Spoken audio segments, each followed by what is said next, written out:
little something different. Wait, we got a problem. What's the problem? There's supposed to be booze on the table. That's the problem.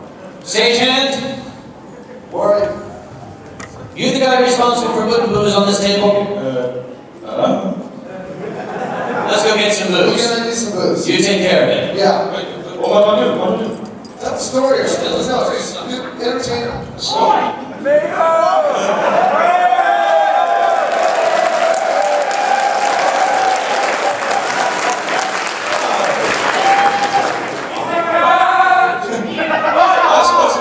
About how I almost got 100 foods arrested.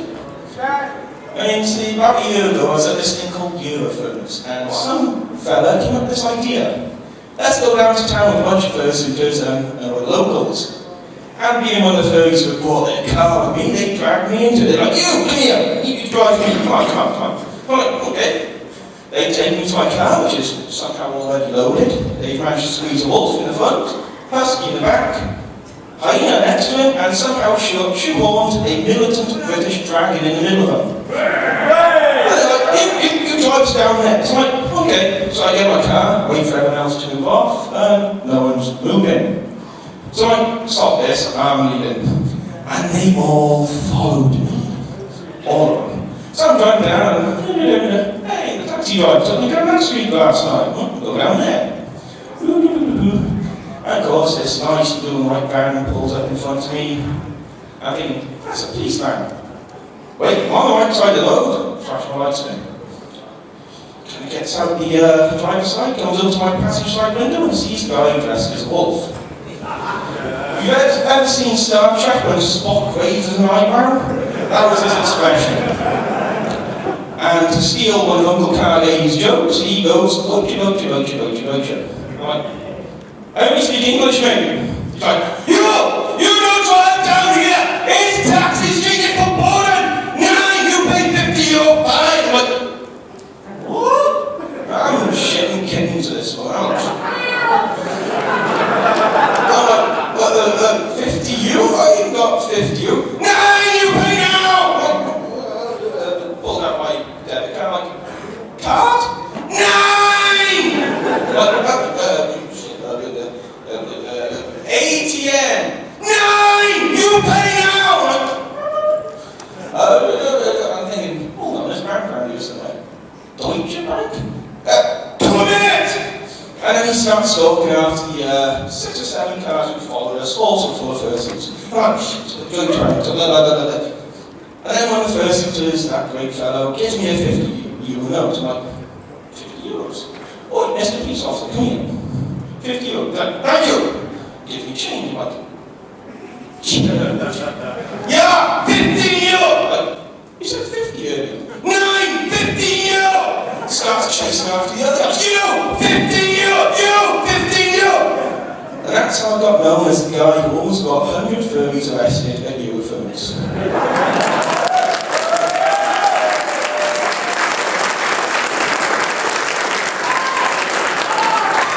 This is Everio, ladies and gentlemen. We saw him at the open mic and we said, dude, we gotta let you open here. How was he?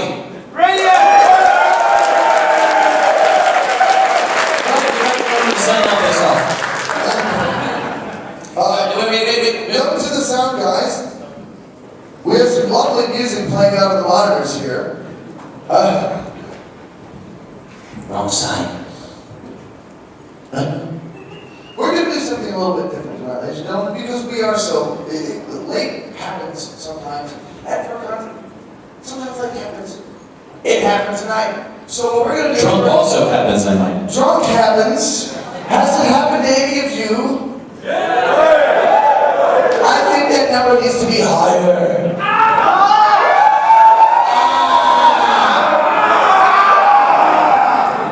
However, what we're going to do tonight is something that we've never done. You've seen us on stage before, goofing around doing improv. Tonight, what we're going to do is we're going to actually combine our shows. So we're going to be like comedy DJs, going back and forth with our current sets that we're doing all over the place. This is how it works. Yeah. What do you guys think of that?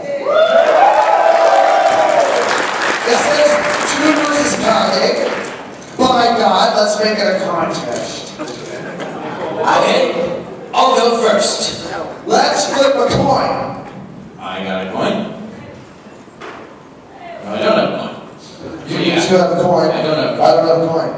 Don't throw in the coins. Yeah, just give me You those are fucking heavy. Yeah. Alec, you got a coin? Alright, what we Alex got? got a coin. He's fiddling around in his sack here. Thank you. Here we go. Okay. Alright, okay. Now, heads and Oh tails. no, you mean squiggly or number? Yes, squiggly or number. Okay, I'll call it.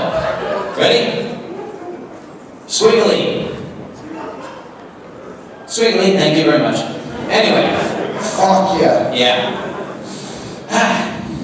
You see, basically what I do is I tell some stuff, and then Jude tells some stuff. And since we're in Germany, I can tell you about some of the fine people here in Germany who have been so good to me, my good friends, the front staff. Back at the Sylvester party, they introduced me to a new taste sensation. They told me I had to try it. They said, you're not allowed to know what it is, you have to try it first. Kind of like being in a Chinese restaurant. I thought, wait a minute. It was a bottled beverage, and I tasted it. And I said, my God, that's good! That's amazing! I want more! What is it? They said, it's called Kaltamushi. I said, well, what's it made of? They said, it's red wine and Coca-Cola. That's disgusting! But so good! I want more! They got me another one, and then they got me another, and they got me like 10 more. Kaltamushi, well, speak of the devil. Why, thank you very much. Kaltamushi. You want to open it for me? Hey, wait. Here, give me a lighter. Leave us the alcohol. While you're doing that, I'll finish with the tale.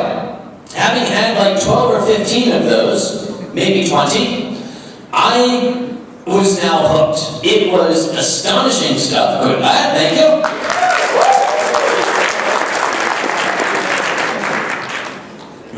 That's good Kaltamushi. Give it a try. Okay, that's mine. Oh, caffeine, right? Sorry. More for me. I downed a case of the stuff, and I very much wanted to remember that name. It so happens that the company I work for has a manufacturing facility out west, outside of the city of Aachen. You all know where Aachen is, right? So I went to see all of my colleagues in Aachen, and we went out to a beautiful, very, very nice, fancy restaurant. And I'm thinking, oh boy, I get to try some more of that taste sensation. This is going to be amazing. Of course, we're all in our nice suits and everything, looking like very, very businessmen and everything. And I sat down, and the lady's coming along, and she's taking drink orders. I've been practicing my German. I'm going to attempt my German on her, and she will understand me because I'm very good, right? Entschuldigung, Fräulein, haben Sie eine Kaltamushi?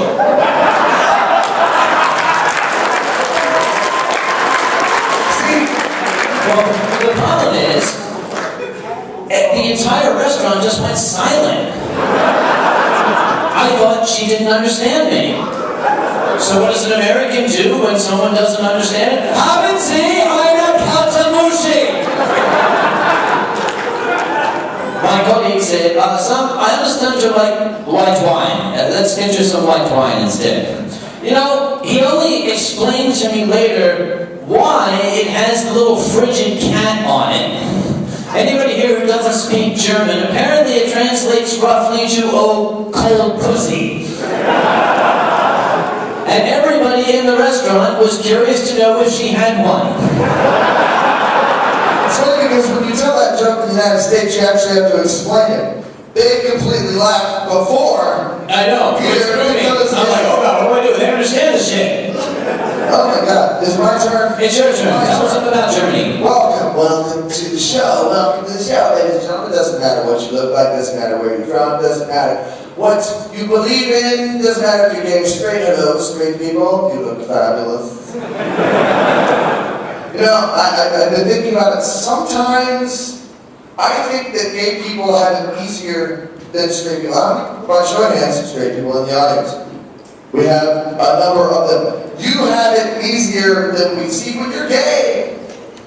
The biggest problem you really have to worry about is a doctor in front of you going, you know, I really have no idea. Looks like somebody ran over a baby in your pants. I have no idea why. But you guys, straight people, you have to deal with women. And they will kill you.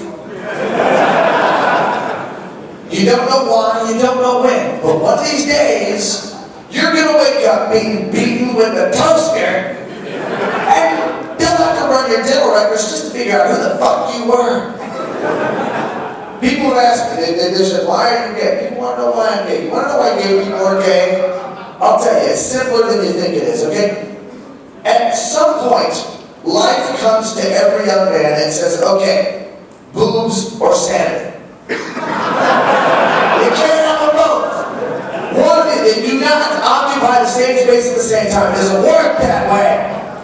And I know a lot of guys out there thinking, well, that's not really fair to say about women. You look at the women and they're like, no, he's right, we're crazy. Y'all know you're crazy. That's right. See right there. First thing my mother told me that I remember in this world was, we're all crazy. All the women are crazy. Never trust me. Including me. And then she spanked me. That's something I did. I know, I went through the whole straight relationship thing. I tried it out. And after about a year, I wanted to eat a box of Staples and die. And be dead. I don't know how you guys do it. Explain this one to me, okay? She wants you to respond to her feelings, but she won't tell you what they are. So you have to guess. And if you guess wrong, she jumps into a phone booth, turns into the estrogen avenger, and drop kicks your nuts through the goalposts of insanity. The first time I ever remember really wanting to go gay for good, I was over at my girlfriend's place, and we were watching a movie. And she goes,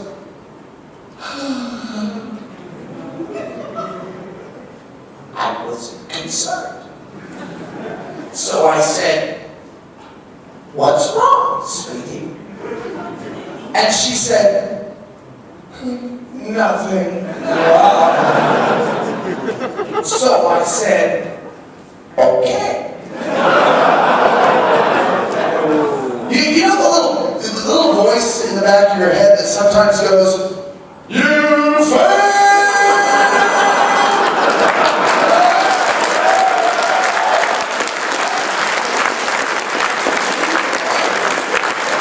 See, in my head, that guy's gay.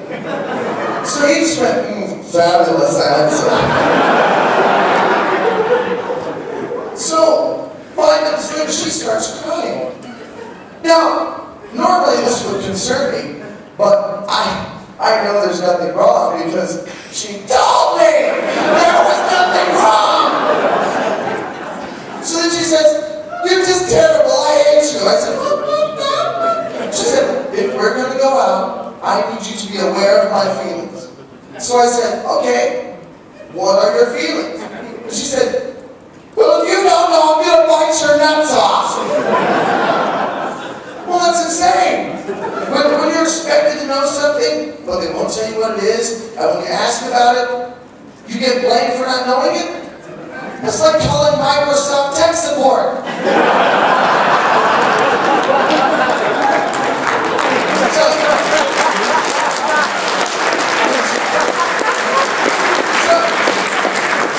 Here I am, wandering around thinking, maybe I need to find some kind of crystal ball or sort of some ancient feminine oracle to tell me what my girlfriend is feeling.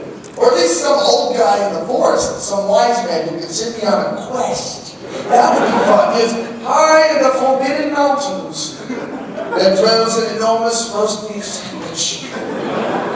It is called the clitorical. And it is the source of every woman's emotions. But it will speak with no man. sacrifice of ice cream in your shoes. And under the sacred incantation, your butt does not look fat. But this is why, straight guys have this look all the time. They always have this look like they hope they're not doing nothing wrong. Yeah? Like at any moment, a 15 megaton estrogen bomb is going to go off right in their face. You ever heard of the 1,000-yard stare? Straight guys come back with this from about a year out of being in a relationship. It's the same look that American soldiers came back with from Vietnam.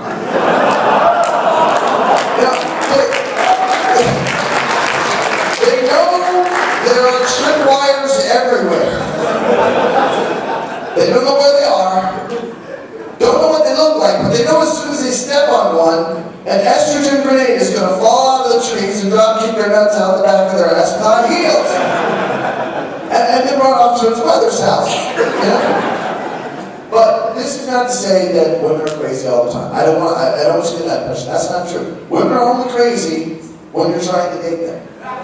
When you're dating them, we're trying to date them. I've met plenty of women. Hi, I'm Jim Griffin. Oh, kill you. Oh, explode your kidney. Oh, I'm gay. Oh, hi, how's it going, sweetie? Yes. Oh, it's good. So, let's go talk about curtains.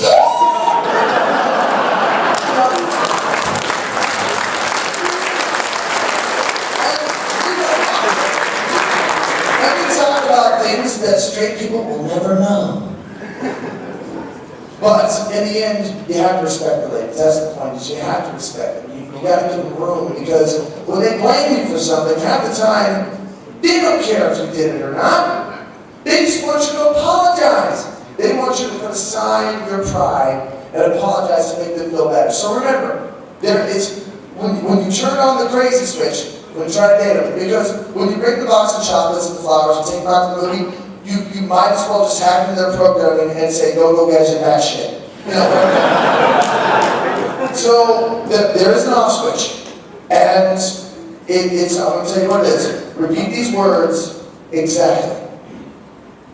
I'm sorry. Learn it, love it, live it. So try it with me. Try this. 1, 3, 2, 1. I'm sorry. Exactly. I can hear the straight ones. They're better at it. They got it down. Just remember that. When you come home and your girlfriend, why did you assassinate John F. Kennedy? Just remember, I'm sorry. Hand over your balls. And that's all they want. That's all they want in the world.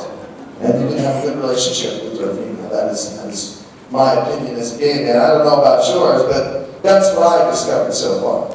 Why is it that every single woman I have ever met has one of those helmets on with the horns out and the long blonde braids coming out? Probably because they thought that you had a potential to date them. Trust me. Say, I'm gay. And they'll all come off. And they'll be like, oh, hi. Curtains. And they wouldn't want to talk about curtains. I don't like talking about curtains. Curtains. These are great curtains. Look at the curtains here. German curtains.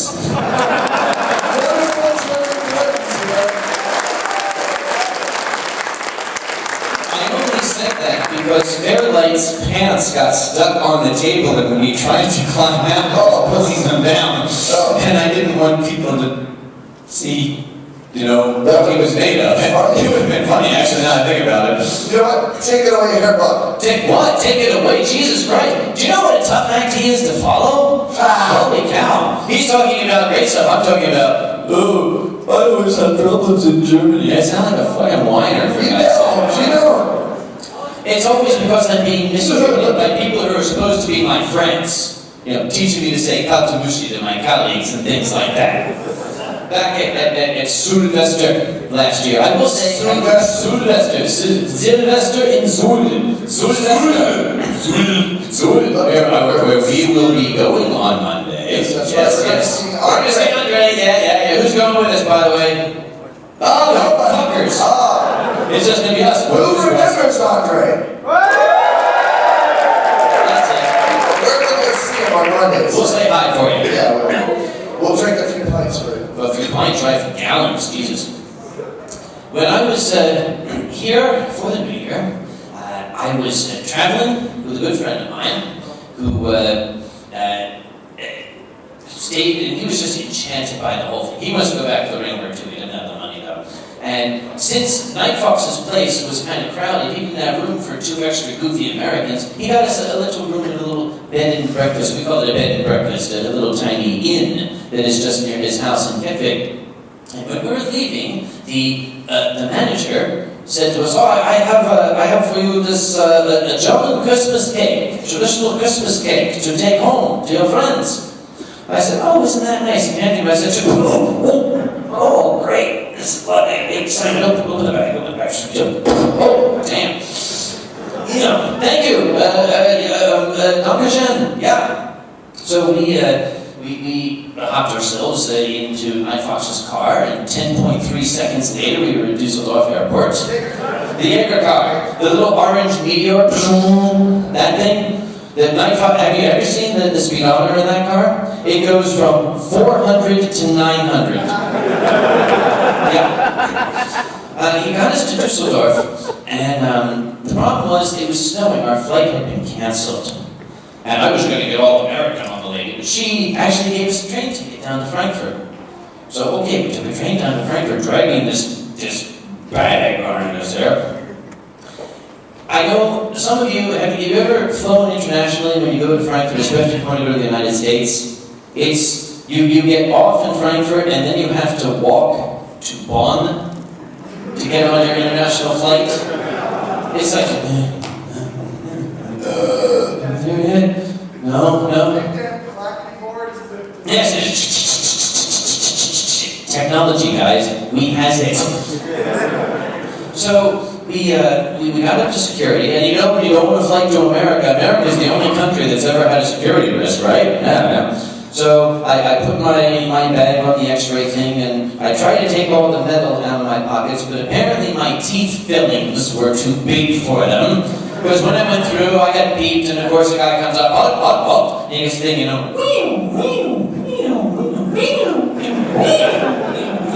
Okay, go. So I went over, thinking I will now board my plane to America. No. Because there she was. There she was, with the helmet and the horns and the long blonde plane. Her, Helga. I always meet Helga. You remember I talked about her last year? Helga's the lady who is 1.7 meters in every direction.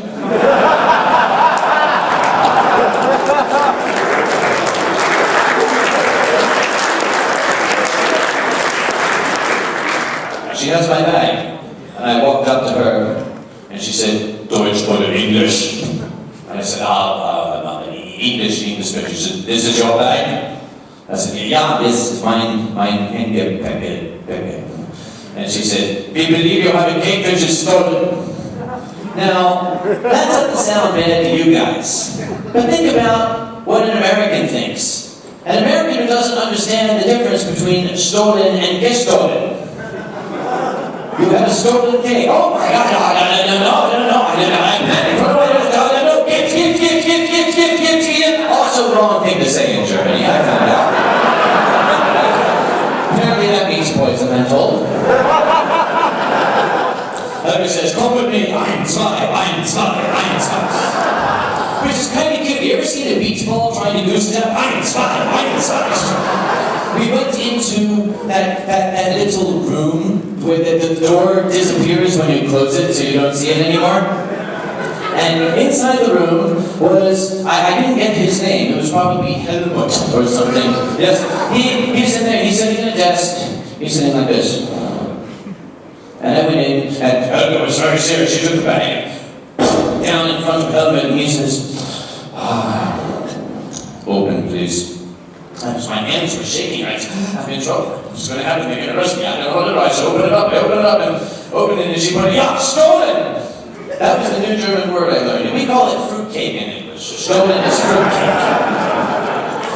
And he took breath and got his his tools out, and he took the forceps with cotton, and he reached inside, and he's rubbing it all over the cake, and he's putting it in the machine, and he rubs it all over this side, and he puts it in the machine, and he sits back again. And I'm waiting for it to come up, and I said, excuse me, Helmut, warum diesen Bullshit here? And he said, the stolen cake has the same density in the X-ray as C4 explosive.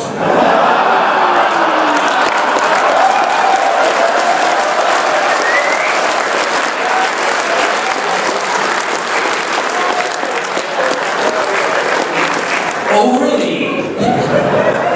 So you're saying that the X-ray technician thought I had a 40-kilogram block of C4 with nutmeg and walnuts on it?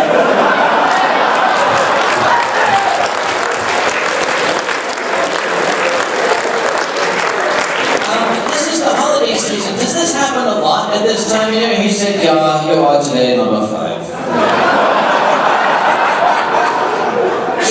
We packed up my stolen, again, he said, you may go. So I packed up my dragon, and I'm walking with her, and I said to her, Helga, do you know what stolen means in English? And for a very, very short moment, for a microsecond, the corner of her mouth curved up, and her entire face shattered. And fragments of shrapnel shot off. One of them cut my nose, and they embedded themselves in the wall. And I turned and I looked, and all it was a skull looking at me and smoke coming out of the eyes. She said, have a nice day. I'm fine.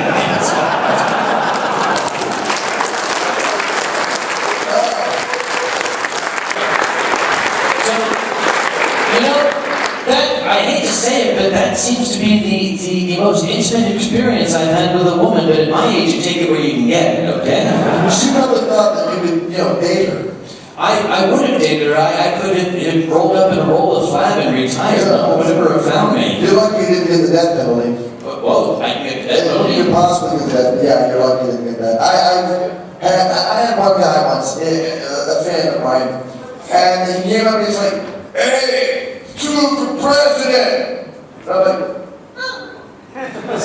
that's sweet. I don't know if I want it. I could get a pizza delivered, Pastor. I'm sure that, and I do it, sir. I'd be on the phone with Pizza Hut.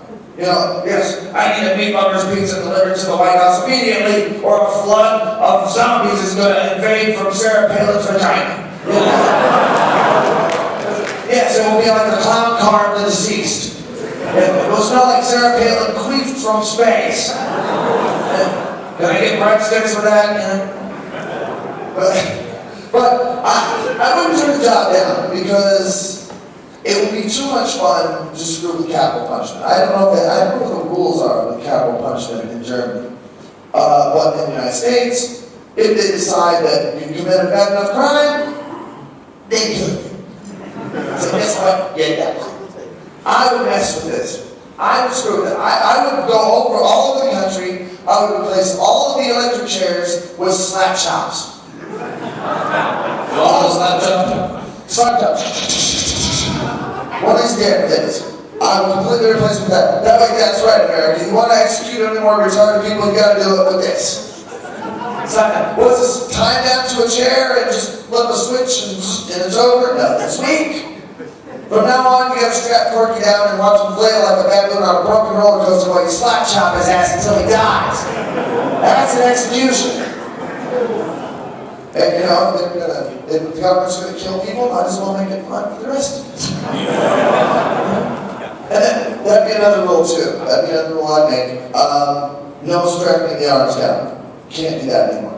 I don't care what you do. Strap them to a table or a chair, whatever, it doesn't matter. I don't care what you've done. Murder, rape, treason, doesn't matter. If you're going to be legally put to death, you should have the God-given right to beat the hell out of the person doing it. I think. And under my administration, the person who would carry out the execution would always be the judge who ordered it personally. Every time. Yeah.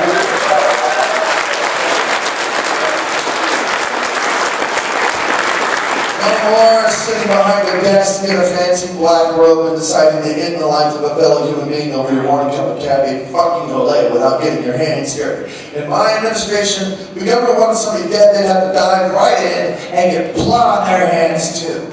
Yeah, and naked. They'd have to do it naked. And in a cold room so their nipples would stand out and make it look sexy, you know? And the only drug administered would be this potent form of PCP to both of them. The shit could go on for days. That's right. Problem is, you know, I've talked with people, and you know, sometimes I don't get capital punishment. I've talked with people who support it. And I'm like, why? How can you support the idea of it's right to kill this guy because it was wrong to kill a guy? It doesn't make sense to me. And most of the time, what they tell me is, well, they're drained on society and my money has to support my money. So, okay, fine. You know, if we're going to kill people because they're drained on society, why stop with the people in prison? Why not go out for other people? Why not the bum leg in the ditch? She doesn't have a house anymore. How about the guy standing on the highway with a sign that says, we'll stop your Toyota for food? You know, they're not making the world a better place. Let's get rid of them too. Problem is, you can't just sort of shove them into a black sedan and take off. That's a little bit too sinister. That's why we need ninjas. Follow me here. What we need is, we need to wait. We pick the guy we're going to kill. Wait until he's walking home late at night. And when he least expects it, a team of naked slap chop ninjas jump out of the trees, rip his clothes off, and start slap chopping his ass to death. Right? In a strobe light. Also in a strobe light. I would have naked, cracked up strobe light slap chop ninja executions. Yeah.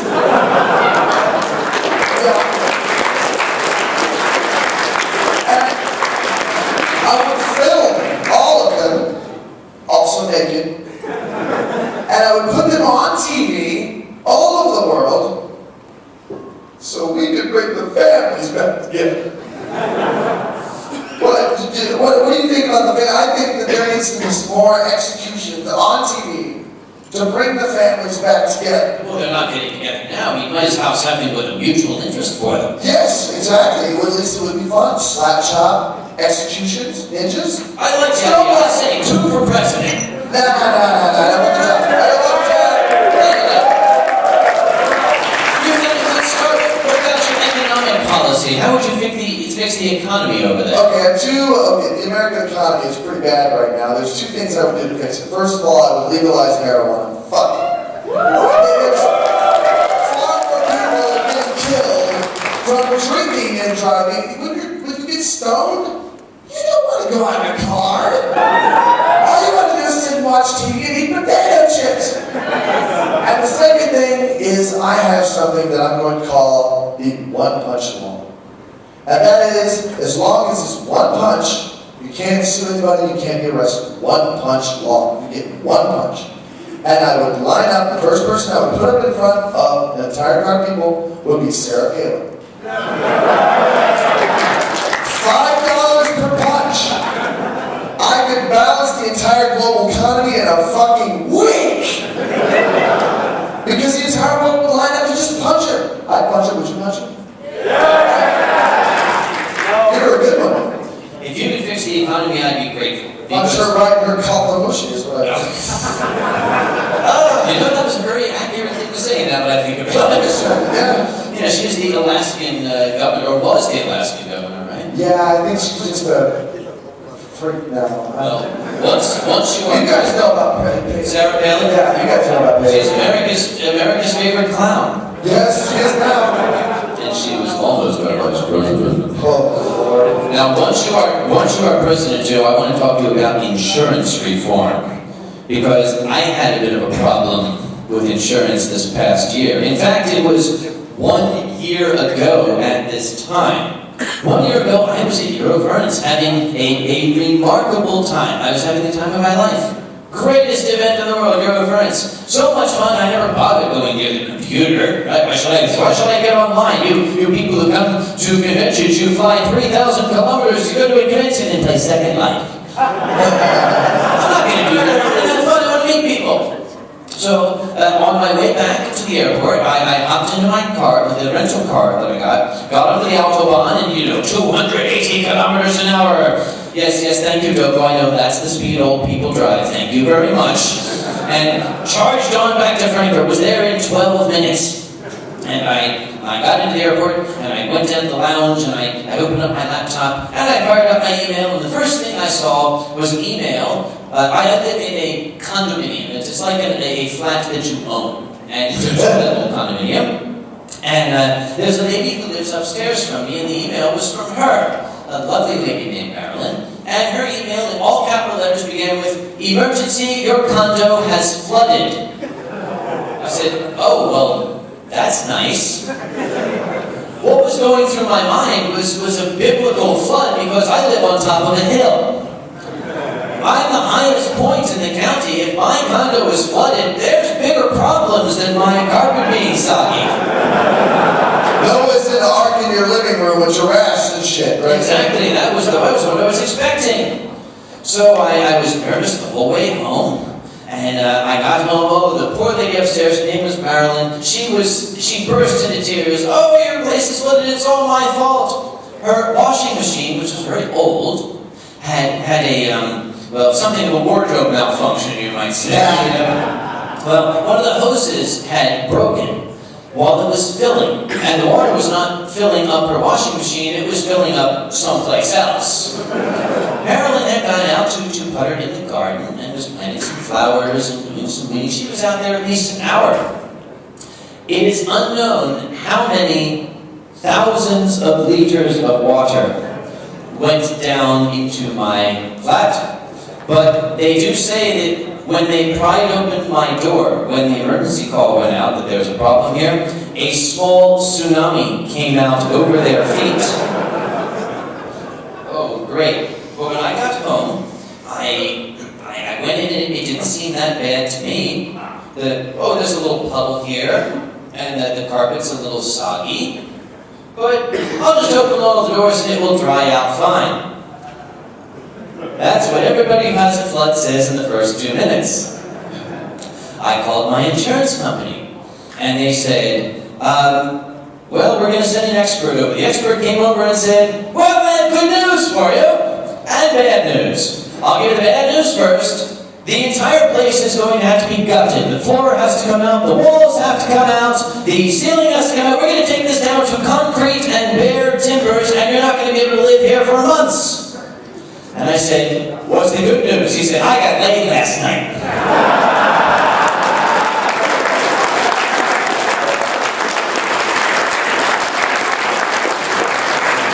I said, "Well, congratulations. You have any good news for me?" He said, "No." He said, "You're fucked, son. I'm sorry." So, well, you were too, but in the good way, okay? So I had to live in a little hotel for 77 days. Funny that I know, 77 days, 6 hours, 12 minutes, actually. And they completely rebuilt my flat. Anything that had been damaged was either repaired or disposed as had to be. All new carpets, all new walls, but I actually came out slightly ahead. You see, 2 had been to my flat, he can tell you. It had originally been decorated in 1971.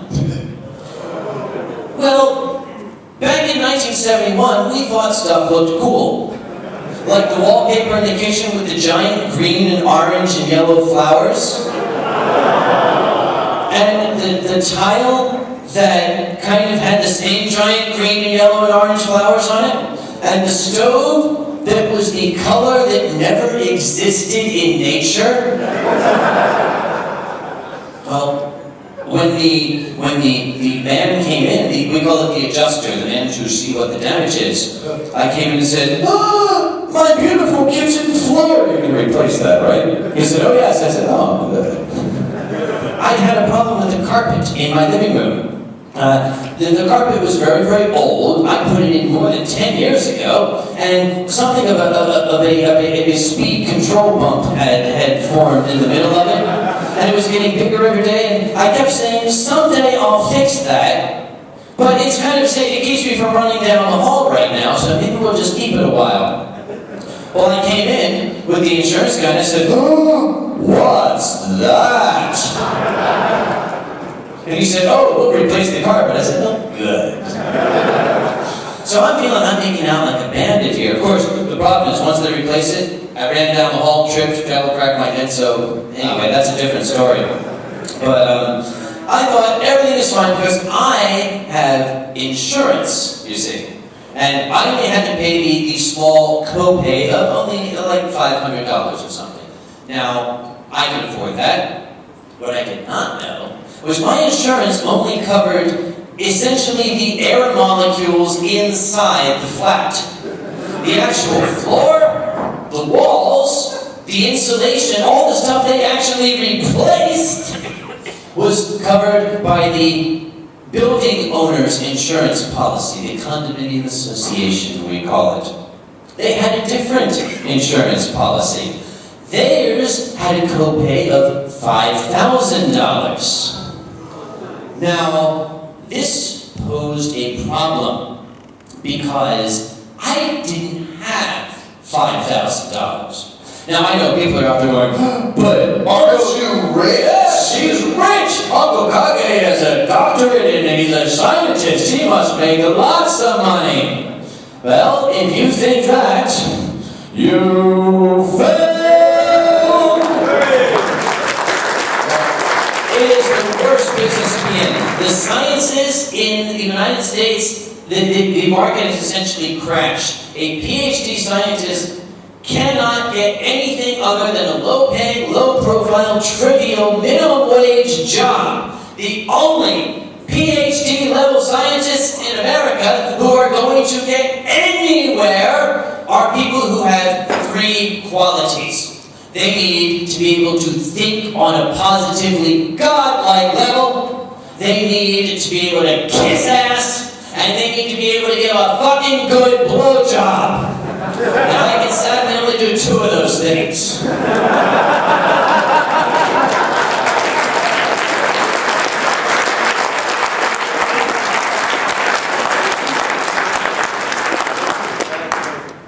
So I didn't have that kind of money. So, I am the guy who helps other people. I didn't tell anyone. I did not want to tell anybody I had a predicament. I come from, you've seen my parents, I come from very self-sufficient stock, good blue-collar family. I was not going to accept any help from anybody. A friend of mine who had lost his home to a fire about 15 years ago, and whom I had helped out, I organized a fund drive to help him pay for the things he lost, called me up and said, so how bad was the flood? And I said, well, I told the story, I told you guys, it lost the carpeting, blowjob, blah, blah, blah, blah, all that. And he said, well, how short do you think you'll be? And I said, well, I got a $5,000 deductible I got to worry about, plus my own deductible, about $5,500, but it's not a worry, I'll be okay. 3 weeks later, here comes an envelope with $5,000 in it and a card signed by 60 furries, 20 of whom I'd never met. Now, people say a lot about furry fandom, but God bless you people.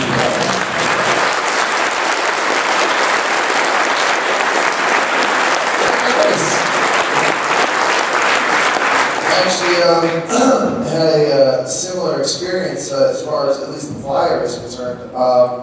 How many people out there, maybe a little bit of a stretch, but have you guys heard of the city of Michigan called Detroit?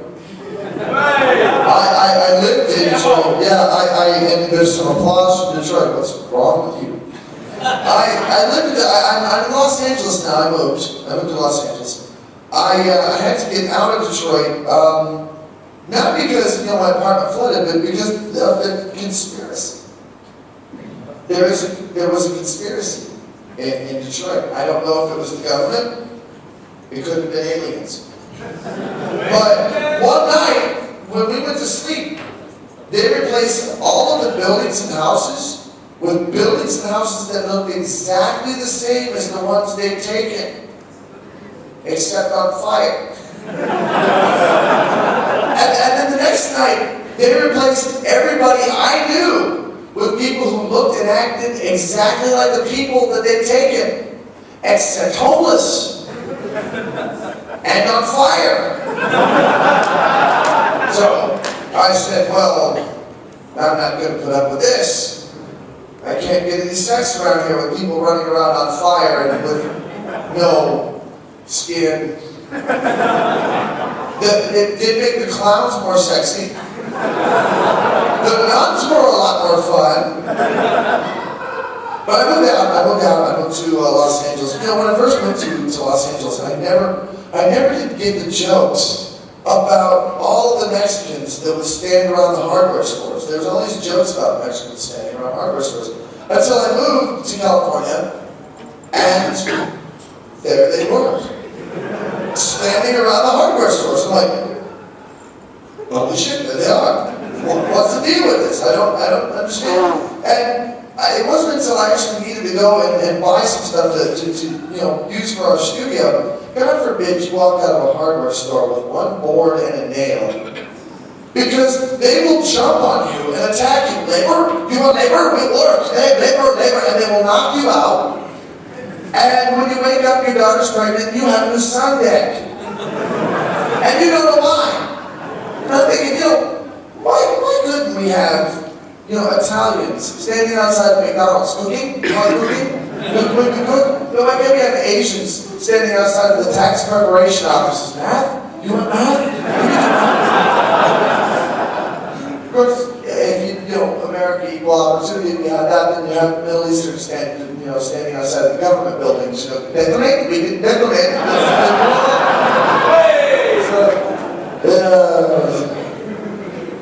Oh my gosh. I was watching a news program on the birds. Because there's these birds down there in the Gulf of Mexico, and they're floating around because of BP. I love BP is awesome. There's a lot of theme parks in California, and I went to one of them called Knott's Berry Farm, and there was a roller coaster sponsored by Toyota, and nobody was riding. We don't know why. I love the new slogan for Toyota in the United States. Toyota, moving forward. Excuse me, just a minute, Joe. I don't mean to interrupt, but I don't think they're getting the joke, because the problem is that the Toyotas, the brakes were failing, they couldn't stop, and the Toyotas would accelerate out of control. They would. The Germans had the same problem, but nobody's noticed. Yeah.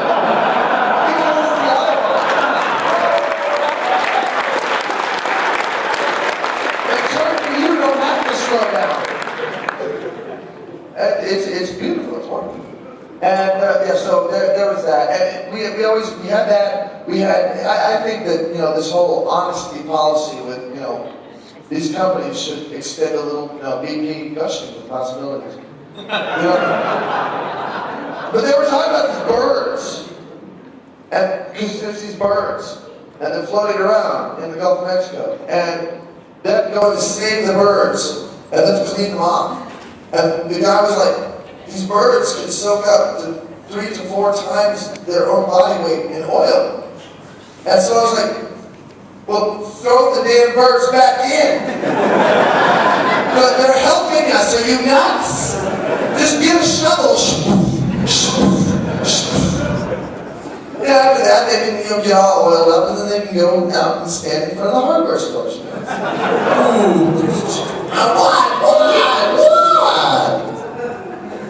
I'm sorry. I'm sorry.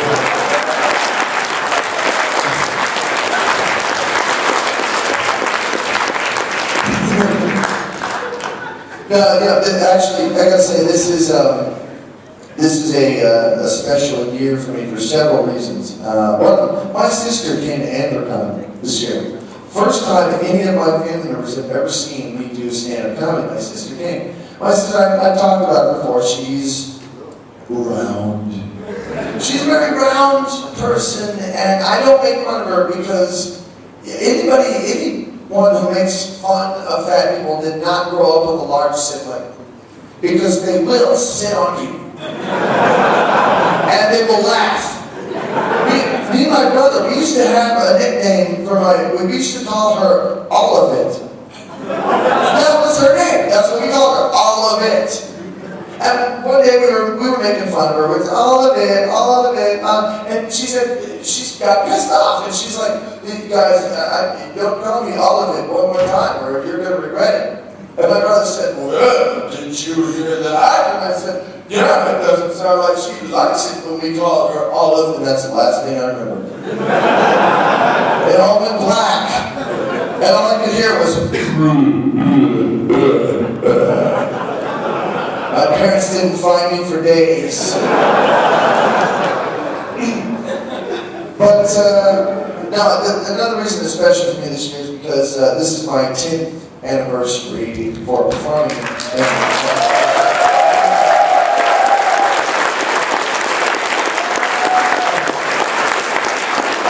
And I hope you don't mind. Actually, some of you people out there, some of you guys have heard that the next, I've got the comedy gig in Hollywood now. The Comedy Store, the place that usually films Comedy Central's comedians, they booked me. So I actually have.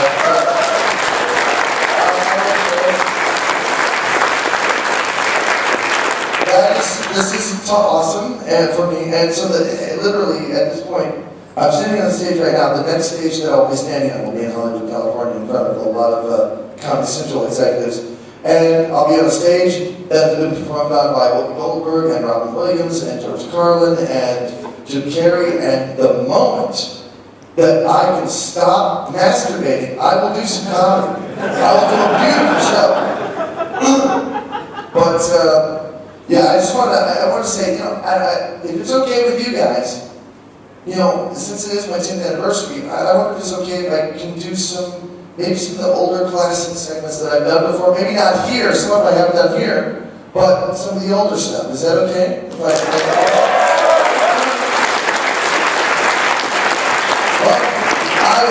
I will keep that. I'll think of some older stuff that I've done. What about you? Speaking of older stuff, please. Go ahead. Yeah. Pick on the guy who gave you your first stage time in front of a big audience. You mean besides MFF? Gave you your first really big stage time. Okay, yes. You gave me my first main stage. You gave me my first main stage. You did. Now, I am proud of this man. This man is like a brother to me. I am totally proud. I am not at all jealous of this at all. He is a professional, I'm an amateur. I just want you to keep in mind that while you're up there making your career, at that exact moment, I'll be sitting at home in my undershirt watching Judge Judy and eating potato chips. Actually, that's probably what I wish I was doing. Actually, I would much rather.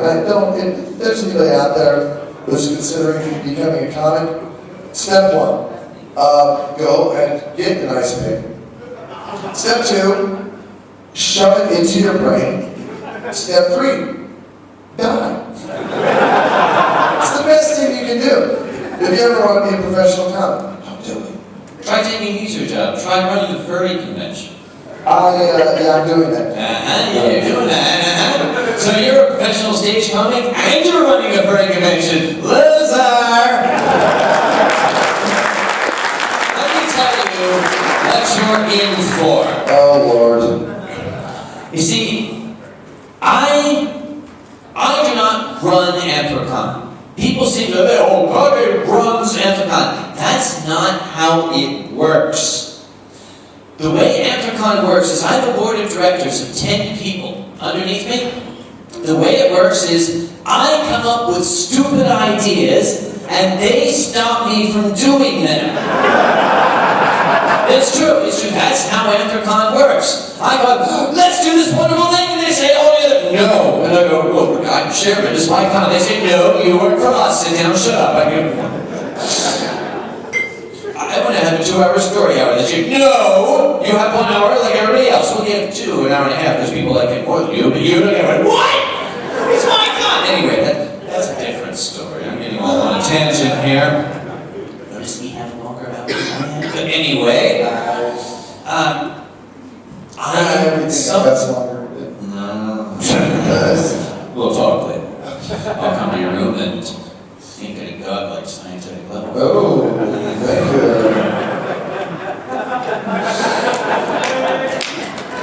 The job of Anthrocon's directors is to stop my ideas from ever happening.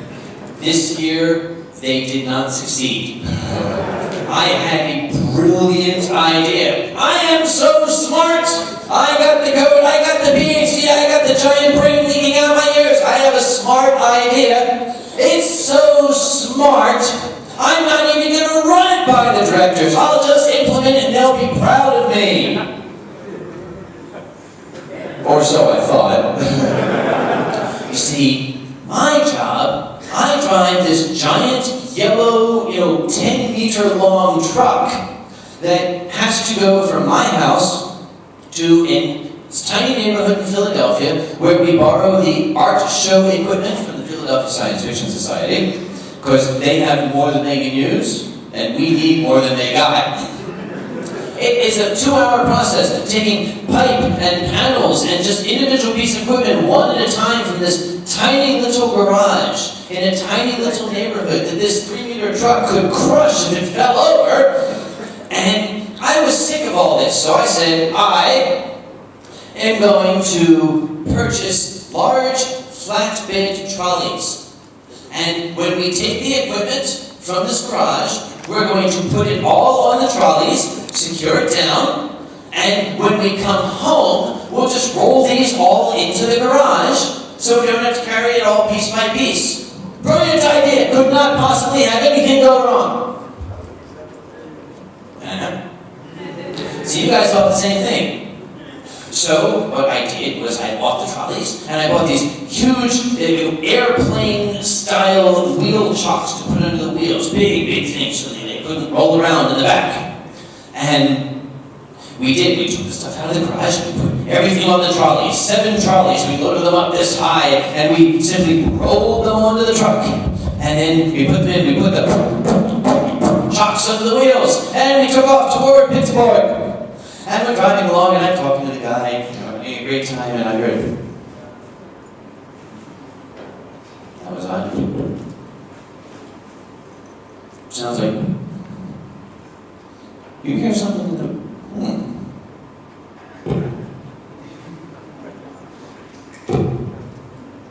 Maybe we should pull over and see what that is.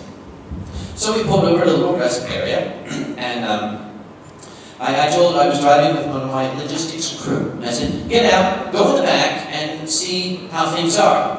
And he went in the back, and I heard that the rolling door go up. And he came back around like this. And I rolled the window down, and he said, your idea sucks.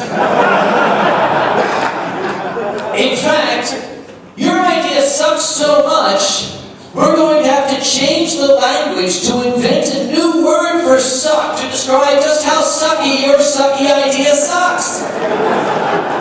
I said, what are you trying to say? He said, come here.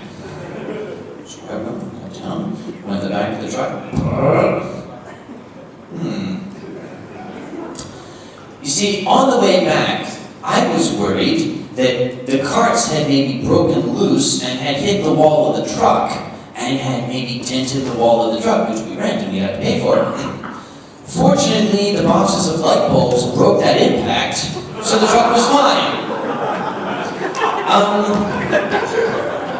Wheel chocks are great until there's no gravity. When you go over a bump and these carts, which weigh 1,000 metric tons each, jump over the chocks, now they are free-ranging trolleys. Anybody as a child, ever play with a rock tumbler? Where you put the rocks in and everything tumbles around and becomes perfectly smooth? All of my equipment was perfectly smooth. We had to think of a way to fix this. We put everything back together as best we could, throw out what was damaged. We looked down the village hardware store. And I ran down there with my logistics guy. We ran and I said, I need every tie-down, strap, bungee cord, rubber plank, anything you've got out there that can tie one thing to another, I'm going to buy from you right now. And he looked at me, he looked at the logistics guy and he went, I said, yes, that's it, bring it to me, I want to fuck him, come on, give it to me now. We spent $300 on bondage equipment to tie down everything in the back of that truck. Now, some of you who went to Anthrocon might have noticed I wasn't looking my best on Thursday. That was part of it. That was only part of it, because here I had to admit that my ideas are not always brilliant, and that's not a good idea to circumvent the board of directors. But for those of you who were there, something else happened in the early days of the convention that you don't know about. You see, I am not only an underpaid scientist, I am not only the chairman of Anthrocon. In my hometown, I am the emergency management coordinator. I am a borough official. It is my job, if there's an emergency, to coordinate the emergency response. Well, a huge storm had come through my town, which is 300 miles away from Pittsburgh. And I got a phone call on my cell phone. Hi, there's an emergency, we need you to coordinate it. And I said, I'm trying to run a convention here. So for most of the first day of the convention, I had my cell phone in this ear coordinating the emergency response, and my radio in this ear trying to get the convention set up. And it was starting to get very, very difficult because the conversations were getting kind of crossed. I was in the, county, I don't have enough people to do damage assessment in the north end of town. Do you have anybody to let me, hold on. Security, the hotel is complaining that there's a 6.5-foot bunny rabbit in the kitchen eating all the lettuce. Could you guys, no, that's something else. Don't worry about that. What about, hold on. Yes, bunny rabbit. His name's Sinatra, 6.5 feet tall, eating the lettuce. Take care of it. Yeah, kind of. No, I'm not going crazy. No, it's a bunny. I got a bunny. All right, good. If you think it's easy running a furry con, try running a furry con when there's a disaster happening. Oh, but I repeat myself. I should. You are going to be doing that in about a month, aren't you? Yeah. Yes, I am. And you know what I'm going to be doing? What? This. Yes, you are. It is going to be chilling out, relaxing. Mm-hmm. But you know what? I'm not going to talk about that because you're being funnier than me, so I'm going to have to dig up the big guns. Fuck you, I'm not being funny. I'm going to have to dig up the big guns. Okay, let me see your big gun. Funny? No. So you almost got me on that. I almost whipped out my 2-meter dick. But I'm not going to do this right now. No. Sorry, Alex. You can see my 2-meter dick is my boyfriend. I have a boyfriend. After several years of being broken, I now have a new boyfriend. It's good to have somebody in my life in that spot. Excuse me. Yes. I talked about the relationships I had with women before. My first relationship with a guy, I thought I was doing something wrong because it was too easy. I would be on the couch at home and I would be like, sweetie, I was thinking about maybe going to the refrigerator and getting another beer. And he'd say, oh, yeah, go ahead and get me one. What? It's like I put in a cheat code. You know? It's like, I was thinking about going and spending the rest of the day with Jim. Okay, start. Oh, okay, yeah, say hi to him for me. Works. Yes. But I've had a lot of good relationships with guys, and before and past, and I think that, particularly the American government, they're going to have to realize, and religion in America, they're going to have to, one of these days, admit that love is love, no matter where it comes from and where it goes to, and it's not something that needs to be stomped on and debated about. Love is.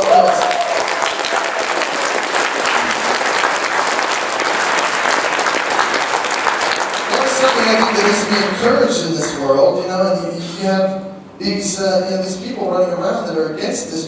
Fortunately, there is a surgical procedure that can actually double the intelligence of the people who are against gay marriage. It's called a lobotomy. Remember, 8 out of 10 lobotomized people agree,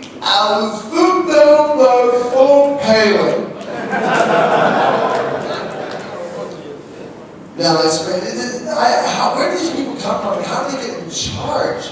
That's what I meant. What gay marriage is, it would destroy the institution of marriage.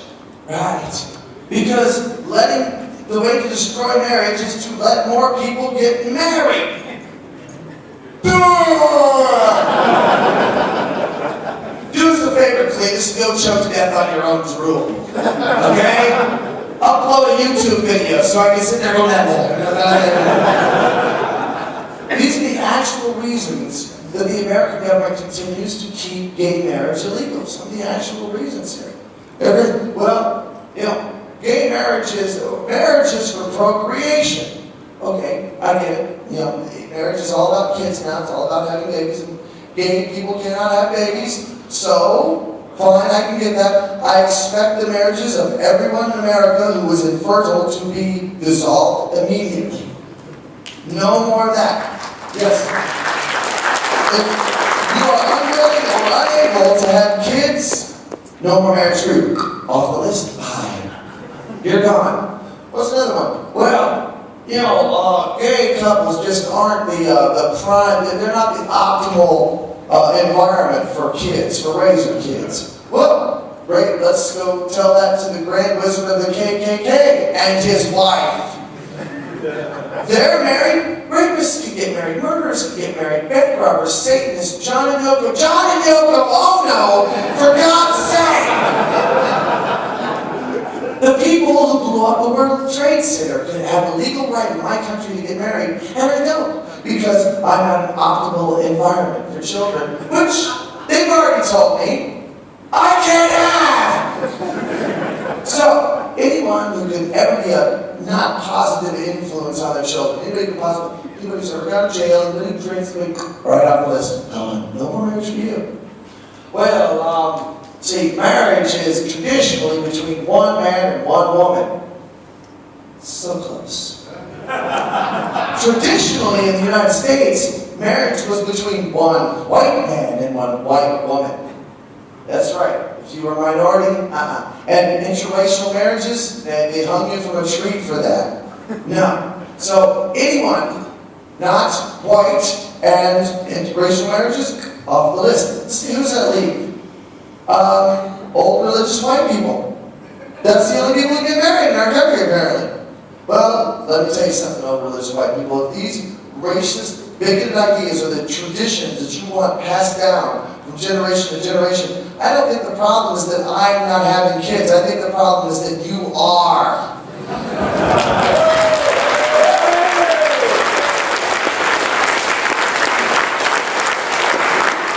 But I'm not worried. I'm not worried at all. You know why? Because gay people are causing earthquakes. They are. Have you heard about this? First, we were causing hurricanes. Then we caused tidal waves. Now we're causing earthquakes. The whole hating, chilly thing, all part of God's wrath against gay people, according to several religious figures, right? In other words, Enrique in San Francisco decides to play skin flute in a cheap hotel. And all 20,000 miles away, on the other side of the planet, God opens up the earth, swallows 200,000 normal regular people and 12 gay people. Doesn't sound like he's trying to get rid of us. No.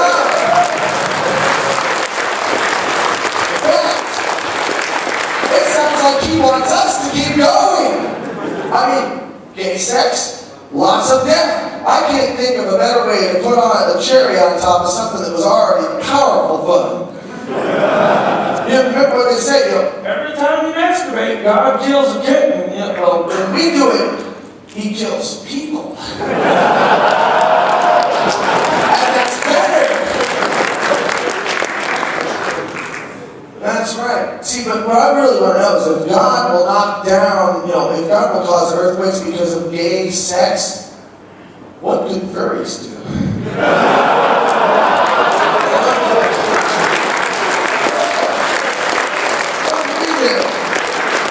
I mean, if God will cause an earthquake and knock down towns for gay sex, what about gay sex in an elevator with 2 pink raccoon suits?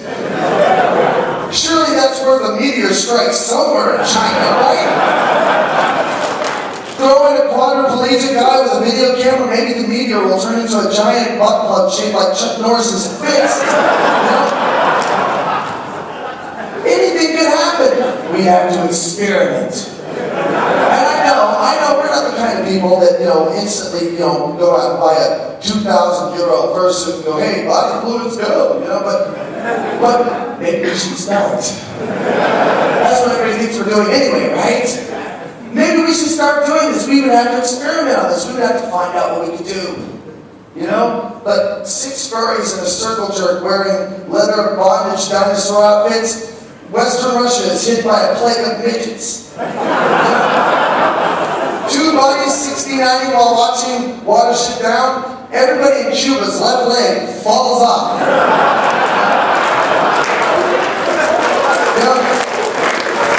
Random worm pile filled with different species slips and suddenly becomes like an orgy. 500 naked, screaming hippies rush into an elementary school in Guatemala and explode.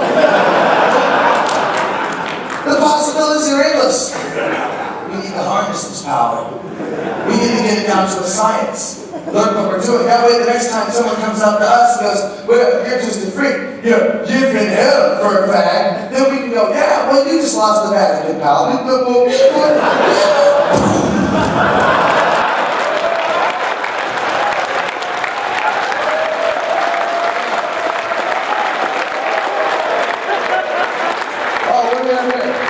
Oh my God, it's the devil.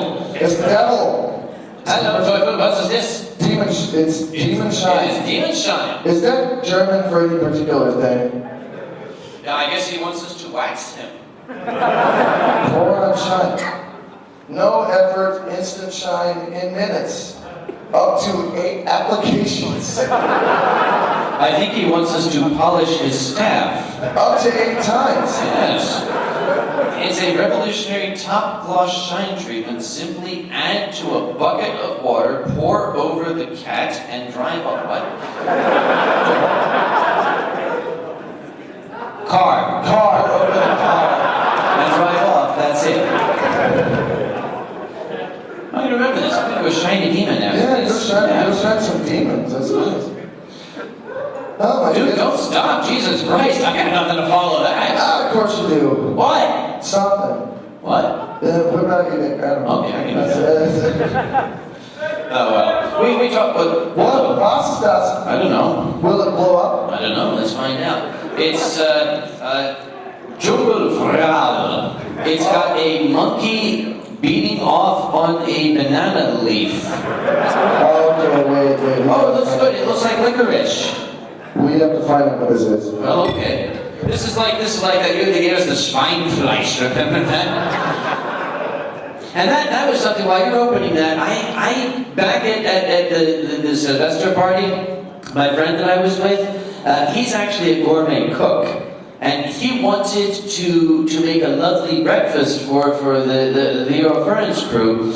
And we decided we would do it for them. So we went to a supermarket in Kage. Is blood on this? What? Look at this. Oh, geez, wait a minute. It looks like blood. Oh, fuck, dude, wait a minute. Who threw this? Are you okay? I'm no, fuck, serious. It's, holy, what is all? Damn it. Wait, let's put that down. Dude, if you need medical, don't do that. We don't like bloody food being thrown at us. And I'm not a Brit, believe me. Unless it's, of course, bunny. A bunny. Bunnies will be funny, but Bloody, that's something else. That's kind of funky there. Oh. Actually, I read the ingredients in back, and I'm not going to eat that. No ingredients in the bag? Go ahead. Okay. What do we have here?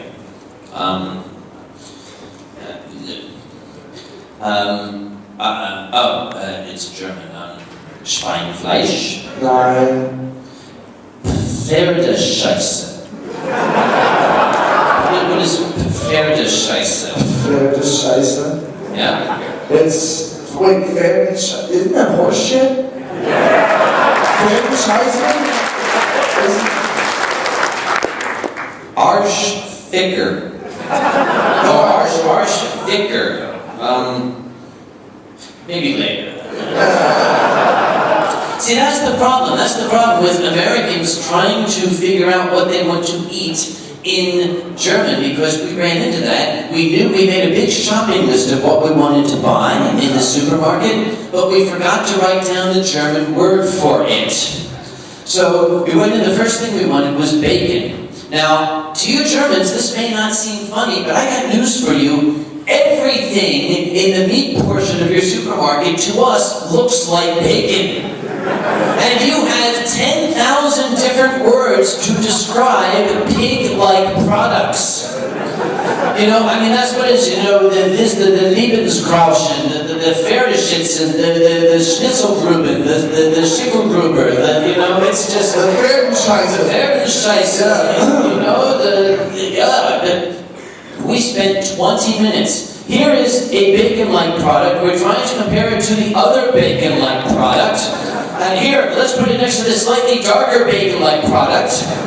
And after 20 minutes, poor Simon, my friend, he had crawled into the cooler, and he's halfway with his legs sticking out, pulling out things. And I finally went to the counter. And again, you know my German's very poor, and I'm very embarrassed. I said, Entschuldigung, Fräulein, ich bin ein dummer Amerikaner. Ja? Ich spreche kein Deutsch.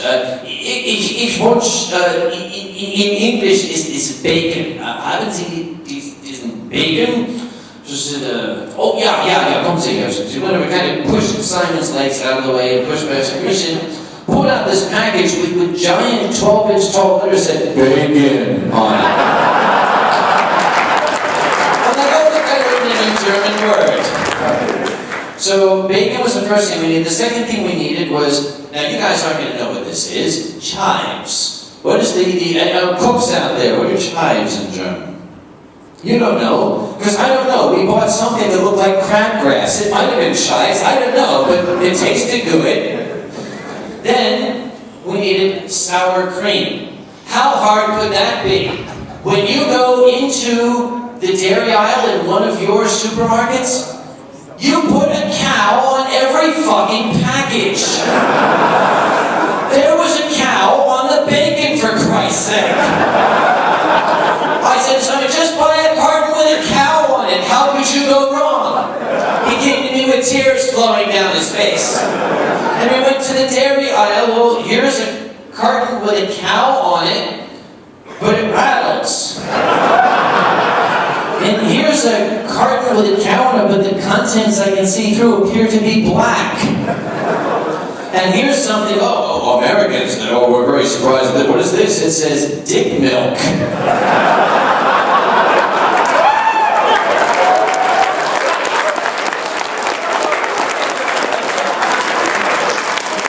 Hey Simon, let's get some of this. So I found out what it was. Dick milk.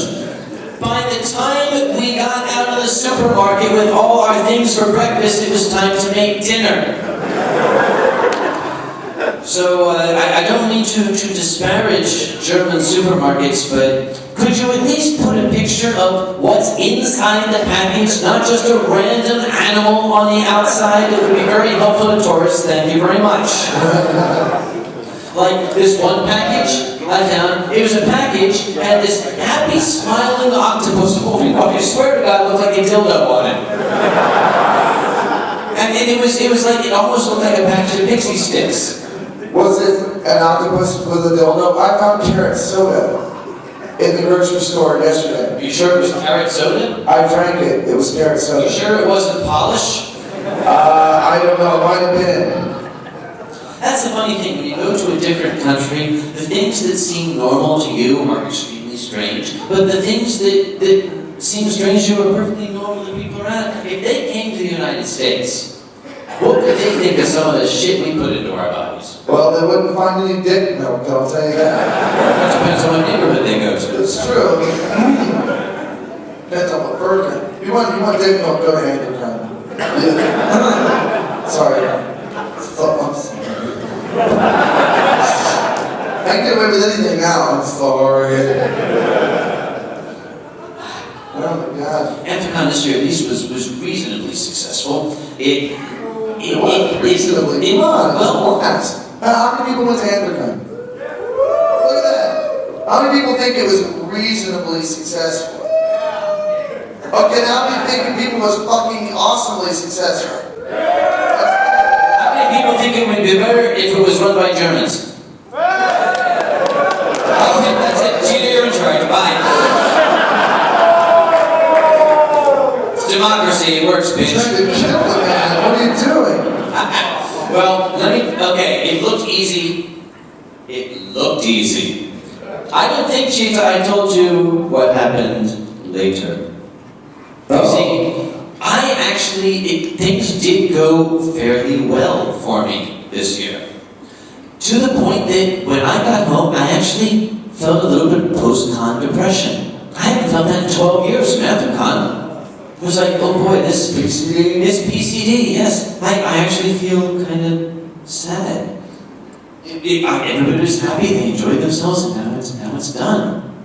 And even the next day, now it was the first day back at work, I kind of went into work and I was sitting at my desk and thinking, what a great time that was. I've never felt PCD before. Then my phone rang. And it was the director of the convention center in Pittsburgh, saying, what do you want us to do with all this stuff? Stuff? What stuff? All these boxes on them that say Anthropon.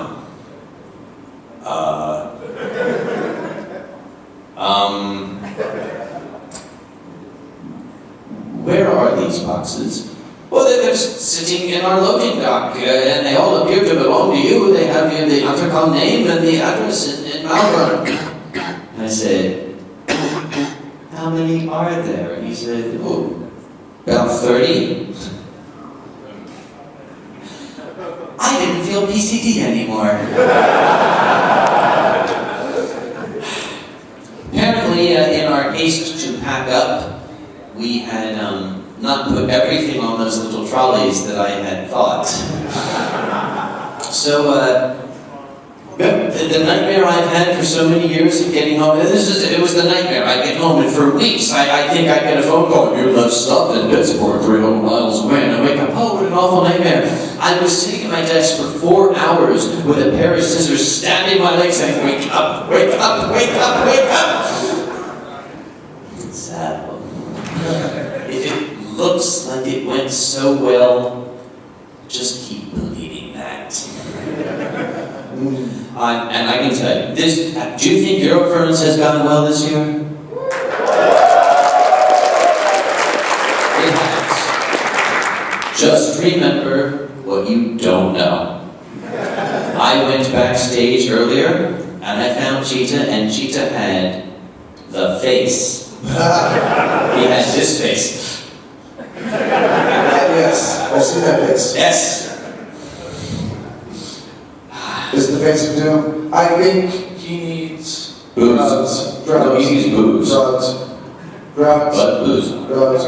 Drugs. With a bunch of booze. With a bunch of drugs. We don't happen to have any drugs, we only have booze. That's true. Booze is a drug, technically. Yeah. I Should we talk about it? Let's talk about it. I used to take drugs. You? I used to take drugs. Where'd you take them? And I stopped taking drugs. Probably. I used to have. Do you guys remember my Color Man story? Some of you do? Maybe I should tell that one. Apparently, I haven't got that one. A friend. Let me just, you got a key, don't you? I had a friend of mine named Casey. And Casey went out to buy a new toaster. And I went with him. Why do all of the new toasters have abort buttons on them? If you look, almost all the new toasters have a button marked cancel or abort on it. Which means that sometime in my life, I'm going to hear somebody scream, "Quick! Abort the toast!" It's an abort button. This is something that you'd see at a nuclear power plant or the missile launch control center, or there's a quick DEFCON 5. No, it's a mistake. Joshua turned the program, and it says, abort lift up the glass thing and when did toast get this important? Apparently the modern breakfast is supposed to sound like an NASA space lunch. Have we confirmed the coffee? The coffee has been confirmed. We are go for bacon. The eggs have been engaged. Breakfast in T-minus 10, 9. Control, we have a problem aboard the toast. I mean, was there really that much of a demand for this damn button before people, were people actually standing around in the kitchen going, "Hey, stop that toast"? We can't! There will be toast! The thing that really worries me though is that since an abort button is there to reverse a mistake, that means it's somehow possible to accidentally make toast. So somebody out there, he got up off their couch, walked in the kitchen, opened the cabinet, got the bread, stuck in the slots, pushed it down, and went, "Oh shit!"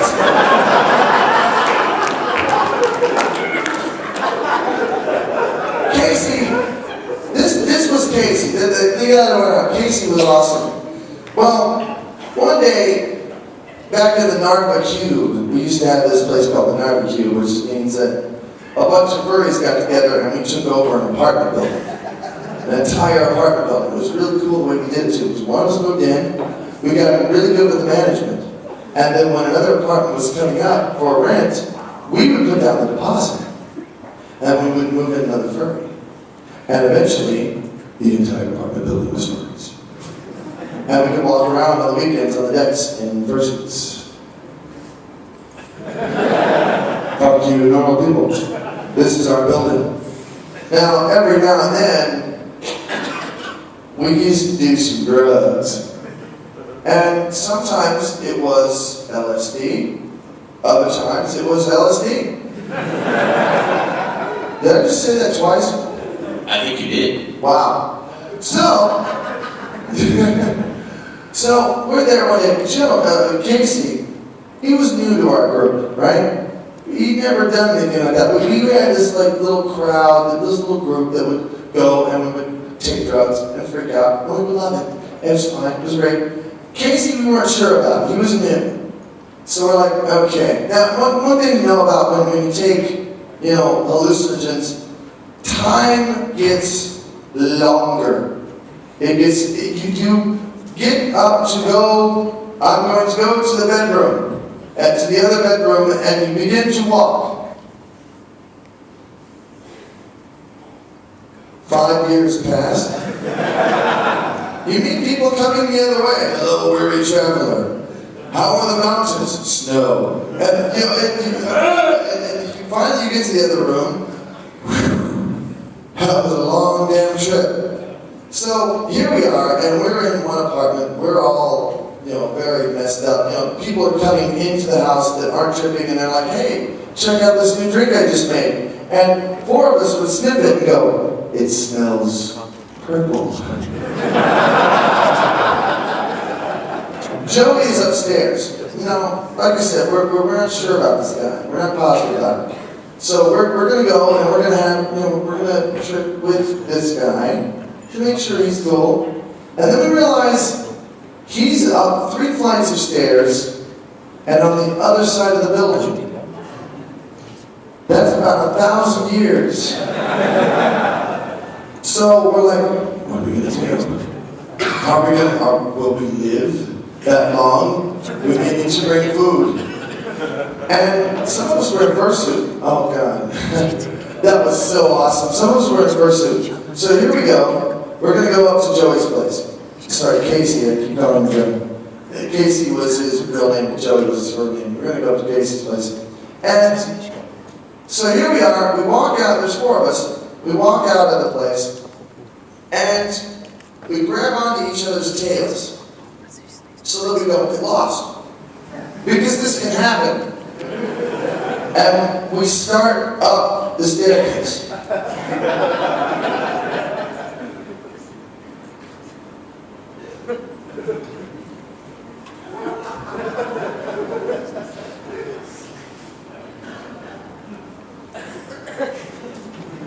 Now, we could have sworn that it was a 3-story building. But we went up 143 flights of stairs until we got to the top. Now, I'm in the back. I'm where he was. And suddenly, everything stops. We stopped, dude. Yeah, I know we stopped. What? Why did we stop? There's a hole. What do you mean there's a hole? There's a hole. We'll fall through the hole. So here we are now, hugging the rail around this knot hole about this big.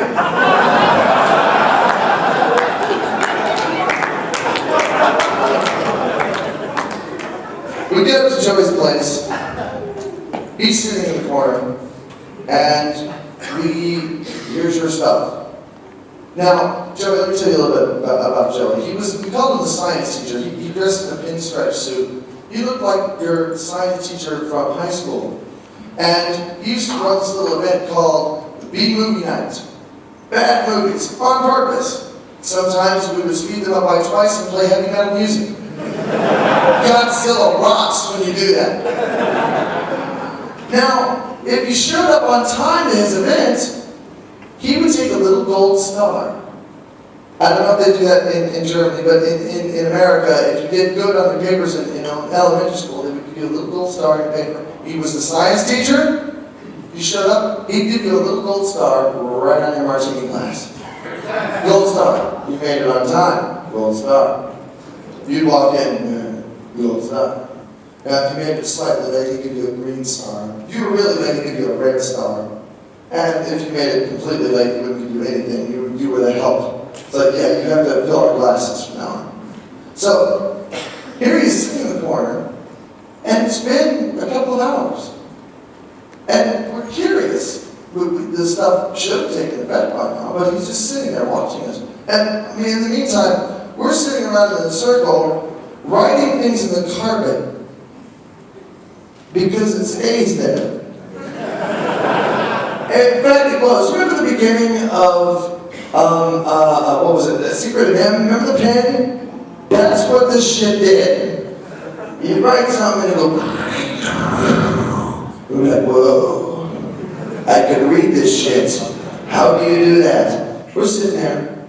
Now, Joey, we finally get worried about him. We go over to Joey and like, dude, are you okay? Seriously? I mean, are you doing okay? Now, Joey, very soft-spoken person. Gets up, looks around for a minute, walks over to where we're in a circle, gets on the carpet and goes, you all get a gold star. And it lit up in our faces, and we were very proud of this gold star. For eternity. Actually, it's to this day. You ask him about the gold star, and he will tell you about the gold star that he wrote on the carpet. And everybody will think he's insane. And we probably are, I don't know. But it was fun. You know, you have an advantage over me. I have never actually done any hallucinogenic drugs. Never in my life. I don't need them. I used to be, well, see, in my younger days, I used to be kind of, I used to take a lot of things that I shouldn't take. Well, now, that's a bad thing. How dare I'm just down to alcohol now, so, but yeah, there's some things that I probably should have done. Well, I guess everybody has their foibles, and you took drugs. I never took drugs myself. I know you are. I do not recommend drugs to anybody ever. Do not take that story. Do not. I'm want to make it clear that I'm not advocating any drug use. Having said that, you should go out and do a lot of them. So. I never got into drugs as a youngster. I got into explosives as a youngster. That's the way. See, that was one of the reasons I went into chemistry, because I used to get picked on in school. You wanted to blow them up. It had its advantages, having basically the technology of weapons of mass destruction in the hands of a 15-year-old. That works.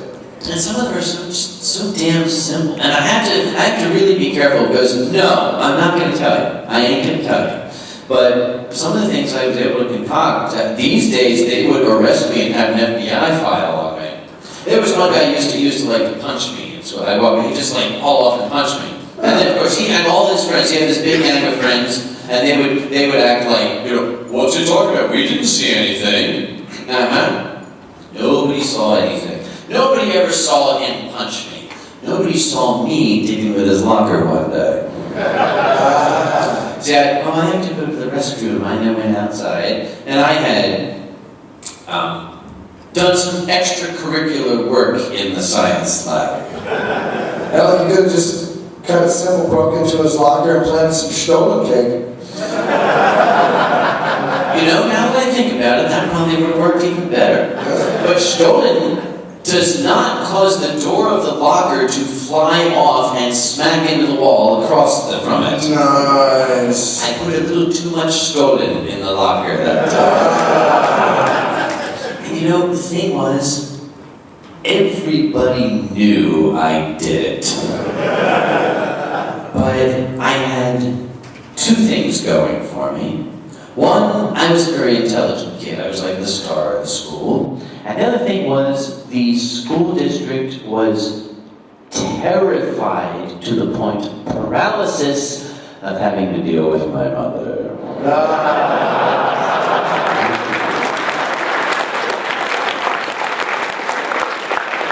I need to clear something up, by the way. A lot of people have come to me in concern and asked me, you may have seen my mother in a wheelchair during this con. And they said, what's wrong? What's the problem? It's not so much that there's a problem, it's that last year, when we were coming home from Eurofurence, we were in the airport. Now, my mom, she doesn't move as fast as she used to. That bothers her. She has to walk very slowly now. And we were helping her through the airport. She's walking very slowly like this. And we heard a commotion behind us. And there was an old German lady, like 150 years old. She was around when this country was first unified.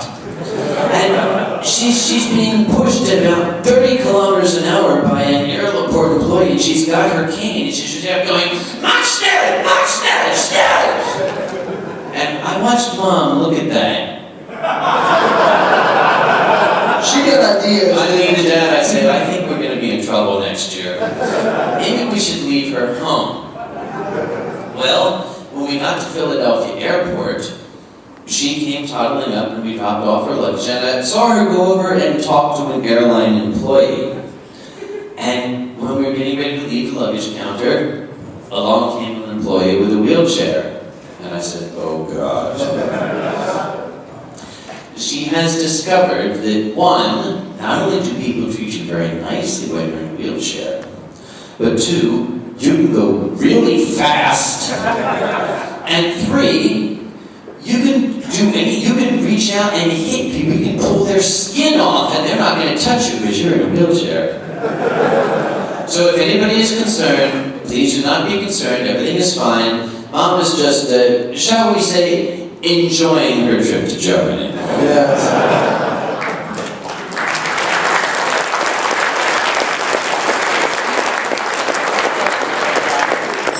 That's your mom. Yeah. How many people went to the sake appreciation panel? That was a sponsored thing. That started as a joke, you know. It ended up drunk. Well, when they wrote, the Eurofirms guys wrote to me and said, what panels would you like to run? And I said, I got one.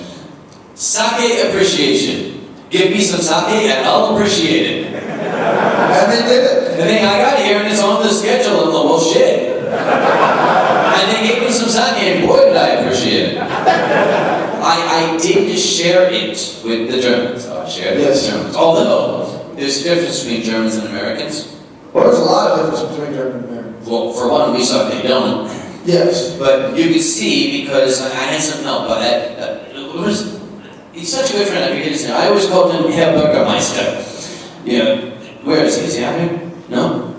He's the 19-foot tall guy who looks like he could break every one of us in half. Which one? Yeah. He's the one with the word, he's got the gray hair and the gray beard, wore the Lederhosen, looked like the Bürgermeister von Nürnberg, that's why I call him that. But anyway, he was helping me fill the glasses for all the people we were sharing with him. And he went on this side of the room, and we went on that. I went on this side of the room. And when we stopped, we came back, and I noticed that all the glasses I had filled were like that, and all the glasses he had filled were like that. And I said, oh, I forgot, it's Germany. But there are many differences. What's the other difference between Germans? I'm just happy to be here performing this weekend on the biggest stage I think I've ever performed on in the town of Oxford. Since we landed on the plane, there have been signs that have pointed me to Oxford. We went down the Autobahn. Every town in Germany is named Oxford. And it's efficient. It's very efficient. And that's one of the differences you encounter when you come. One of the ones that got me in trouble when I first got here. You all see over the doors the little sign, the green little lit up sign? Yeah, this guy. Little running man with the arrow? Yeah, him, Mr. Running Man. I thought that meant this way to the toilet. Yes. I thought I was supposed to. It's supposed like the toilet guy. Every time I had to go to the bathroom, fuck, I'm outside. Every time I look like that guy, I need to take a piss. Yeah. And It's like, let's go. the one that got me, was that, Ausgang. Okay. I figured out what Ausgang was, and now suddenly here's not Ausgang. Not an exit. No, don't go that way. Not Ausgang. Great. If there's ever a fire, I'm not going that way. Yeah. Because it's not an Oscar. Not Ausgang. Yeah. Yes. And it kind of bothers me on the elevators. They say, blah, blah, blah, blah, unfall. We don't like to see the word fall and elevator in the same paragraph. It bothers us. Of course, the worst thing, I don't know if they have it over here, but in America, there's a big elevator manufacturer named Schindler. Yeah. So there's a lot of places where you can get on Schindler's lift.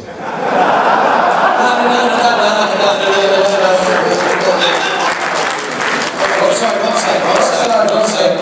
You always have to say Yes. We are positive and negative. yes.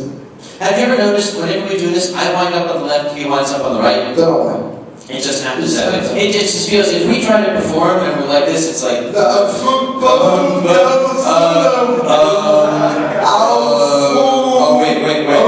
that's why the man said fuck you to his woman. Yeah. Why are there so many empty seats out there? Because I think it's late. What time is it? It's not late, it's only 1:30. Pastor. 1:30. Pastor. Pastor? Was ist das? 20 Zentimeter. What's that? I misunderstood. 130. 130, yeah, 130. Boy, and we started late. I don't care. You know why? Because I'm enjoying my vacation. Vacation? Yes. But this is what you do for a living. No. See, everybody paid for me to have a vacation in Europe. Oh, right. How could I forget? Here is to the Oh, wow! How many people are familiar with the drama that surrounded this man's trip here? Let me hear you. Well, As much as I love the fandom, sometimes they suck. fact is that few people paid more than $1,500 to have me here this weekend, and I will be here until whatever the fuck in the morning they need me to be, so that I can entertain them, because that's why they paid to get me. That's a professional. I'm working. That's right. I'm working. Yep. I'm working it.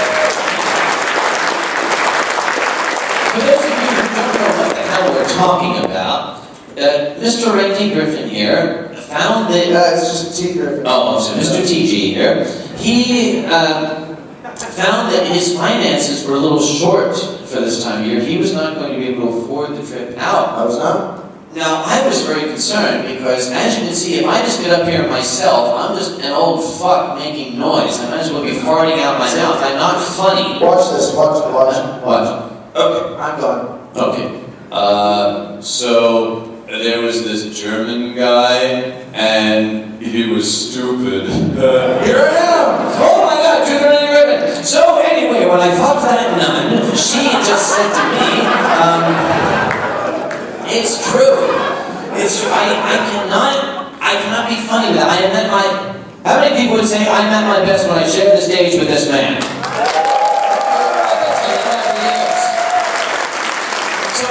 Kind of panic. So furries that had helped me out in my hour of need, I thought, hey, it's to the benefit of folks at Eurofurence. Let's get 2 Eurofurence. Can anybody help out? So I said, please donate here. This isn't a new thing.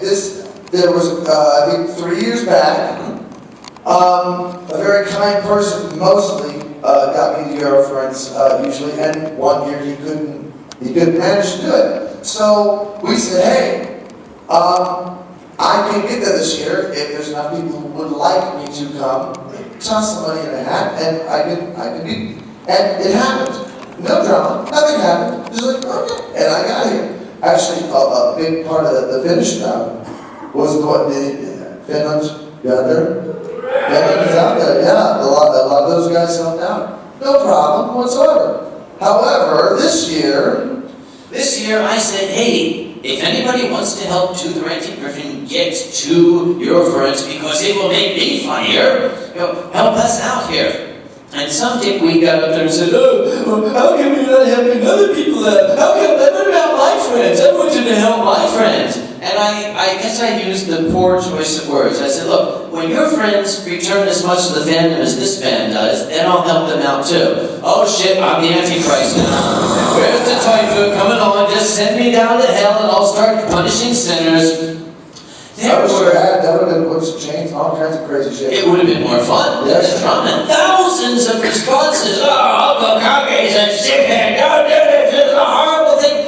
90% from people who've never been to Eurofurence. Most of them never come. Most of them are Americans. Mm-hmm. Surprisingly. But you know what the funny thing is? That drama, that whining, that wham attracted so much attention from people that we were able to raise enough money to get them there.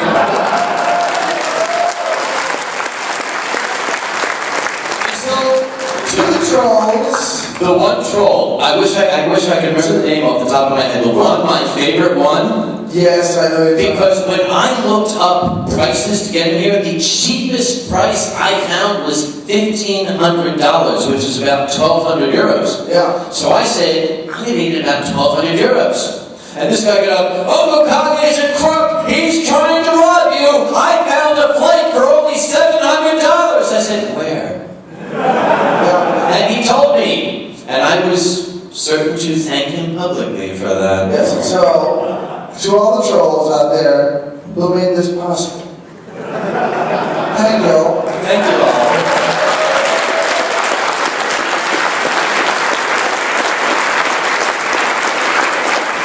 I enjoyed my European vacation.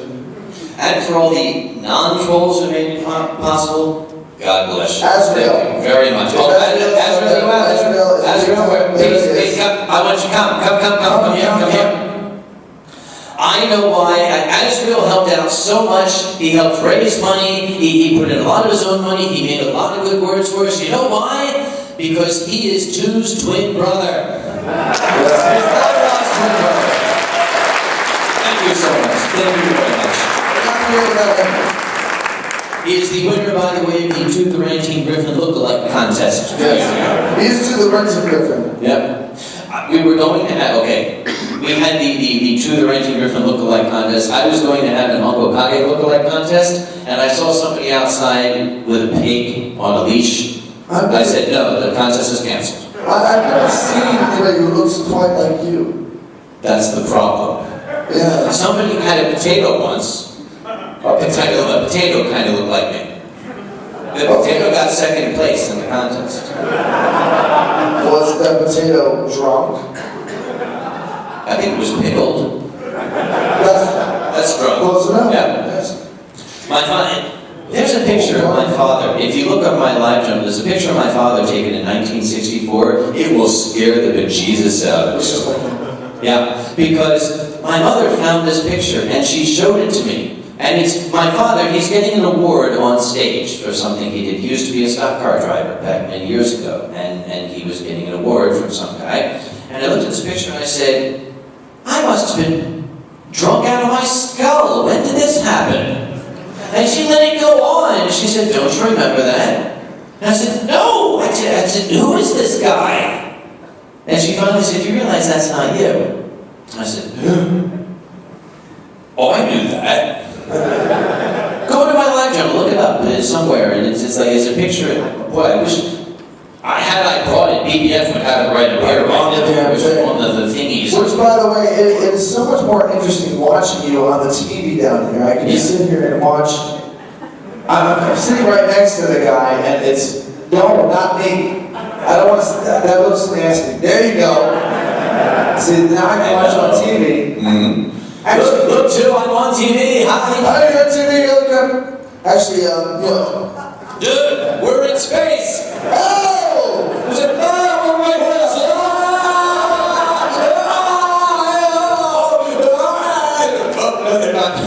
Oh, that okay, that turned from cool to scary really fast. That was fine. I would do that. You know, as fun as it is to go to Germany. Germany is foreign, however, Oh, to us. to us. Look, hang on. Australia, on the other hand. Oh, shit. Sorry. Oh, wait. Any Aussies out there? Aussie, Aussie. No, they're not here. They're not here. All right, go talk. The first, there's a convention down there called Midfur. Midfur. And they're kind of just, after all, there's only about 23 million people in the entirety of Australia, which is not a whole lot. Not really. They're getting their shit together, and they've got a very nice con room down there, and they invited us. And one time, this man comes up to me, he says, have you seen the pool? And it's a very nice hotel, by the way, like 23, 24 stories tall. Have you seen the pool? No, I have not seen the pool. So, he says, you have to see the pool. It's on one of the top floors. We have to go up there and see the pool. So, we get in the elevator. Ears are popping, and the door's open. Now, there's a room before you get to the pool, and it's a glass room. There's like this glass door, glass wall that leads to the pool and the hot tub. And before that, there's a couple of little games, and there's some, vending machines. Now, we're standing there looking at this vending machine, and we realize we are in these outfits. We'll also point out he was wearing a black bowler. I was wearing a black bowler at the time. And people on the other side of the glass were getting very curious about why a scientist and someone who looked like a businessman was standing there inspecting the vending machine.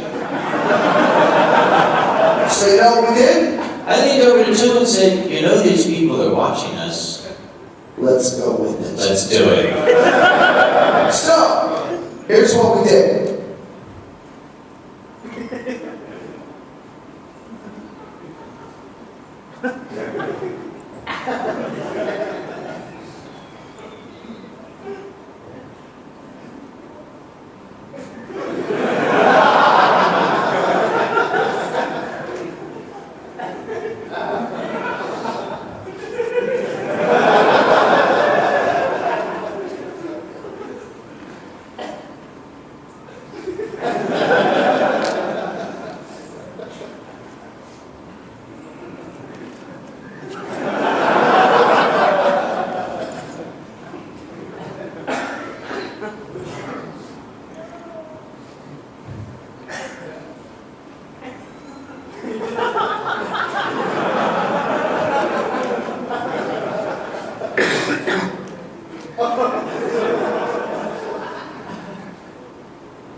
And then we just left. We left it. We left it right there on the table.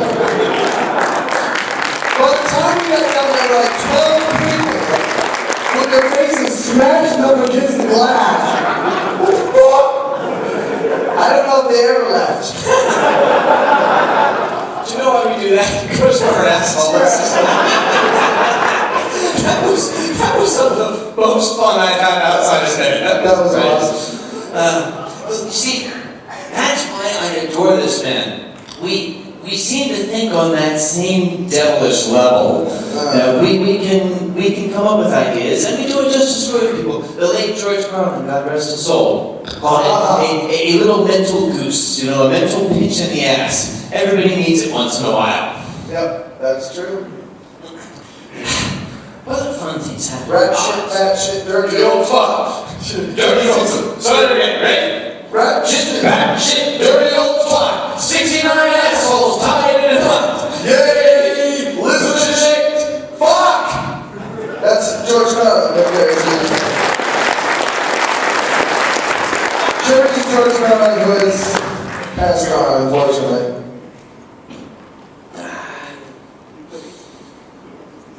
Why did he put this up I'm not here? gonna drink that. I'm not drinking it either. You know, it would have been funny if we had. The fun you had. Yeah, by the way, this, I think they're trying to slip something to us. Don't. Okay, I'm not gonna end. Yeah, that I didn't know that shit that's on the surface too. It's like fucking blood on the outside. Really, it's even turning brown. Are you trying to give us AIDS? Coincidence? Some of you guys get that. You can explain it to me. No. Oh, boy. But they know. Ready? 3, 2, 1. Coincidence! That happened in my Obama panel. Yeah. I wanted to be at your Obama panel. I had to do another I panel. want you to do that. It was fun. It was a lot of fun. Yeah. I hope that you dispelled a lot of the bizarre myths about our president. Well, I didn't have to because some of them were so freaking ridiculous that, you know. That only Americans would believe them? Yes. Yes. Like that, you know, Obama is the Antichrist. True. Yes, it has to be. Look at the color. Yeah, exactly. I mentioned you attacked this, oh, he's a Muslim. Yes, exactly that. And that he refuses to do the Pledge of Allegiance. A lot of them, the Germans don't have it. And it's surprising. Watch this. I pledge allegiance to the flag of the United States of America and to the republic for which it stands, one nation, under God, indivisible, with liberty and justice for all. Now, I did that in front of the Germans, and there were Germans, there were Swedish, there were French. And I said, surely, you guys have an equivalent. And they all looked at me like, no. Nobody else, except Americans, in grade school are taught to stand up, face the flag, and this is my rifle. There are many like it, but this one is mine. My rifle is my best friend. Nobody else. Just Well, not in this era. The Germans used to do that, but they got over it. Well, yeah, that was a different kind of thing. And yeah, I feel Was used. it? I feel used. Yep. I feel totally used. Well, there's a lot of this stuff going on, mostly, and okay, here my partisanship is showing mostly from the Republican side. Yeah. They're the ones who say, Obama is a bad person because he's trying to change things. We don't need any change. Everything is fine the way it is. Translation, I have my money. Yes. Fuck the rest of you. Pretty much. Yeah. But let's not get too political. Let's not get too political. I mean, let's leave politics out of this. Yeah, let's talk about religion. Okay, that's fine. No, okay. Well, first off, I want to say that a lot of you should know, Americans have the tremendous amount of respect for your President Merkel over here. A fine man. Oh, yes. Yes. Beyond all other. Biggest set of balls ever. Yeah. Funny thing, where is them in his shirt? Yes.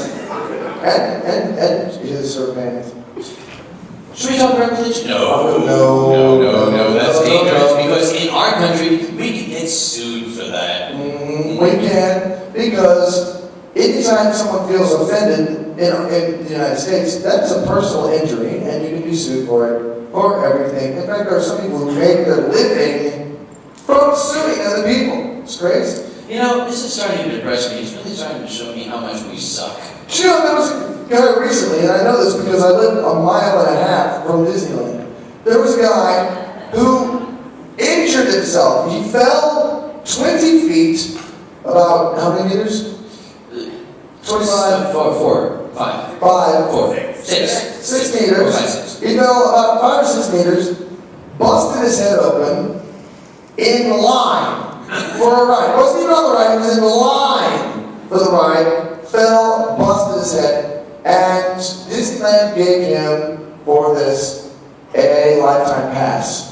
He can now get into Disneyland for free just for falling and busting his head open. So he can fall and bust his head every single day. I know what my next suicide attempt is going to happen. I'm going to write in, and by the way, for those of you who don't know, for Jibba, you remember Jibba, right? Jibba couldn't be here because he didn't get the time off work. Do you know where he works? He works at Disneyland now. Yeah. And What's he do? he is a traveler. If you want to have a vacation to Disneyland, you call up and say, I want a vacation to Disneyland. He can say, we get you the flight, we get you the hotel, we get you the tickets, and we can go put it all in one price and sell it to you, and you wouldn't worry about shit. However, I know a lot of people now that work for Disneyland, people who run the rides, people who are in the costumes, people who are in, the travel part of it. And everybody who works in Disneyland has a very interesting nickname for Disneyland. They call it Mauschwitz. I don't know this man. That's what It's what they call it, though. You can see the parallels. That's what they call it, yes. He's a travel agent? He's pretty much. I know. I see. Well, and on the weekends he does do dance instructions. I see Jimbo more as like being Uncle Remus in a display. You see, Yes. Zippity-doo-dah, zippity-yay, Which zeros are sexier in every way. Yeah. Which, by the way, they've been showing a lot of on EF Prime this week. I love EF Prime. Yeah, we think they can do that. Have you guys been watching EF Prime up in the room? So that's amazing. He's absolutely amazing. The cartoons are showing up. They're showing cartoons they never show in the United States. Oh, hell no. No. I love it. Cold Black 87 Dwarfs. Umbrella Bird. Umbrella Bird. See the Umbrella Bird I animation? didn't see the Umbrella Bird. Sometime you gotta play the Umbrella Bird animation. That's just wonderful. Right. Umbrella Bird. Yes. Oh, the next time I see any of these staff when they're not running a con. Yes. So, would you please play me the Umbrella Bird animation? shit, please. But then again, BBF can probably do that in his sleep. He's a very Yes, yes. Oh gosh, the staff here, they're so overworked right now. In case you guys didn't know, they're very sleepy, they're very tired, but they're still going anyway because they're very glad to have you guys here, and it's been a wonderful time so far. It has been. Yes. And the guys are absolutely dedicated to what they do. I hear anybody bad mouth from the staff here, you'll be meeting my fist, okay? Yes. They're dedicated to what they dedicated to Yes. it. Wait, slow motion.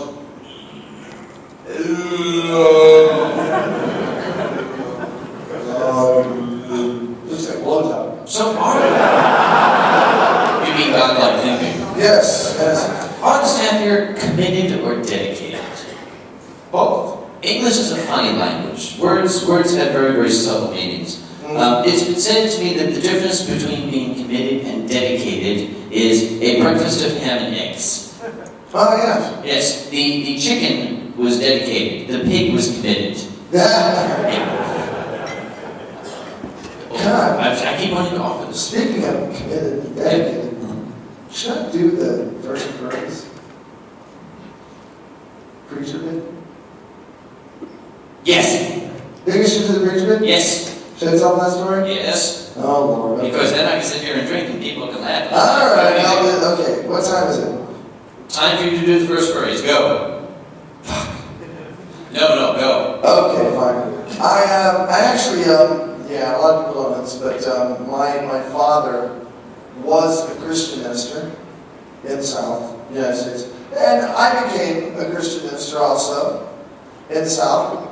And so I was Reverend too. And I got to stand up in front of the congregation, and I got to talk about Jesus. I got to talk about Jesus to hundreds of people every week. Let's bring back too many damn memories. There's a lot of people out there looking like this makes way too much sense right now. So yes, I was to the Reverend Griffin. And tonight, I want to bring to you a message of holiness. Can I hear an amen? Amen! Keep going, don't stop. Flashbacks. That's not gay, you're going to hell. Sometimes my furry brothers and sisters will come to me and they will say, Reverend, where are all of the furries? And I will say, brother, whatever do you mean? And they will say, if God wants us to be happy, why didn't he make real furries with real furry ears and tails and cute little butts? And they asked me because I know where the first furries came from. I know where they went to. I know the story behind it. Because God reached down from the gates of heaven and he touched me in my brain and he gave me the holy incantations and incarnations and the enlightenment to know the stories. And would you like to know what happened? Would you like to know where the first furs came from? Do you want to know the story? Yeah! Too much shit back. Hey, go to hell, you're gay, you like it. Keep going. Whew. Bring me back a long ways here. In the beginning, God created the heavens and the earth. And he saw that the earth was empty. So he said, let there be stuff. And there was stuff. And God saw that the stuff was good. And then he created a man. And he named that man Adam. And Adam wandered around and stuff. But God saw that Adam was not happy. He was not happy. So he descended from the heavens and he appeared unto Adam. He said, boy, what's your problem? And Adam said, I'm lonely, God. I'm lonely. There's nobody around. He says, what you talking about, boy? I seen you with them sheep. And Adam said, well, yeah, the sheep are pretty nice. Warm. I said, fluffy. But I want something with big tits. So God took pity on Adam. And he turned to his court composers and he said, don't write this down. And he put Adam into a deep sleep. And took a rib from the man and from a nearby flock of sheep. He raised a form that would be more pleasing to Adam, thus creating the first furry. And he named that furry Shaniqua. And he gave Shaniqua to Adam to be his wife. And he blessed them both, saying, be fruitful and multiply. There's a Viagra tree over by the lake. And he ascended back into the heavens. And Adam looked upon the form of his new wife. And he did indeed find her pleasing. And he said to Shaniqua, let's say we get fruitful. And Shaniqua said, ooh, I don't even think so, penciled it, and ran away. It was long before God saw that Adam was lonely again. And he discovered the horses. So he appeared unto Adam once again and said, what, you just eat her? I gave a wife to you to eat her? What the hell happened? He said, no, she ran away. What's a needle? So God took pity on Adam. And realizing that he'd already taken a rib from the man, quickly took half of Adam's brain and created woman. And he made that woman Eve. And he said, stop molesting my horses, I'll be back. And he went away. And Adam and Eve, both having half a brain each, didn't know any better. And they looked at each other and they said, let's go eat some apples. And then vote for Palin. But that's not the end of the story, brother. That's not the end. Do you want to know what happened? That's not the end of what happened to the furries. I know what happened to the furries. Would you like to know what happened to the furry race? Would you like to know? Yeah. God searched for Shaniqua. And he found her hiding all alone in the cave. And he appeared unto her and said, bitch, what's your problem? And Shaniqua said, honey, his breath stank. And I don't know if you're trying to play a joke on him down there or what, but unless you're going to be like, let there be a magnifying glass or something, I don't even know what to do with that tiny thing. So God took pity on Shaniqua, and from the dust raised a form that would be more pleasing to her. And it was a fox. Hallelujah, amen. And he said, this is the future of the furry race in the loins of this potent creature. And Shaniqua went to the sleeping fox, and she looked at him. She understood that this was the future of the furry race. She said to him, wake up, honey, we got some fruits to be making. And the fox opened his eyes and looked upon the form of Shaniqua, and he said, ew, boobies. Ladies and gentlemen, to the ranting gryphon. I'm going to talk to you, ladies and gentlemen. Today the ladies are trying to call in. Thank you all very much. Thank you very much.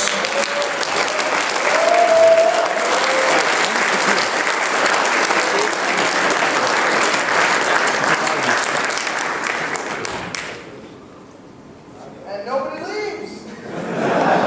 We're done. Where's my euro? What? Where's your urine? What? We want extra.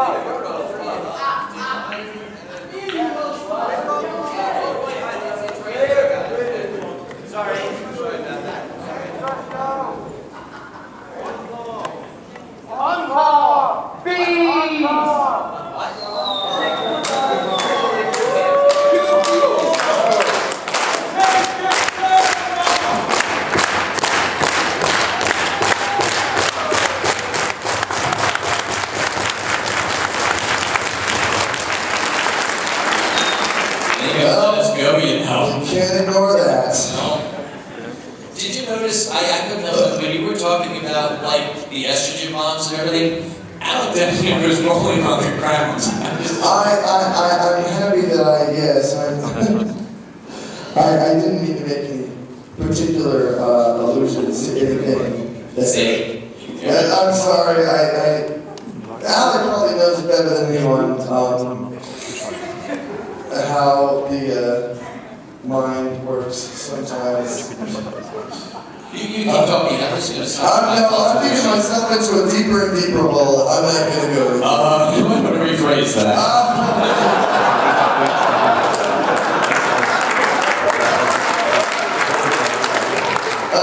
What do we do? What is that? Nobody left. Yes. Don't you want to You're go supposed to leave. You're supposed to leave. You didn't leave. It's very glad. We've got other stories. We got tons of stories. I just can't remember any. Yes. I don't know why. Do I have anything? I don't have anything on my paper anymore. Fuck that. Actually, I do have something on paper, but it's anticlimactic. Let's just do our normal thing that we normally do. Okay. Well, let's do We're it. out of material, and now we'll just go to improv, which is what we would do after we do our shows. Just normally not at 2 fucking a.m. What did you think, by the way? I mean, of us going back and forth. Did that work? Because we got it up.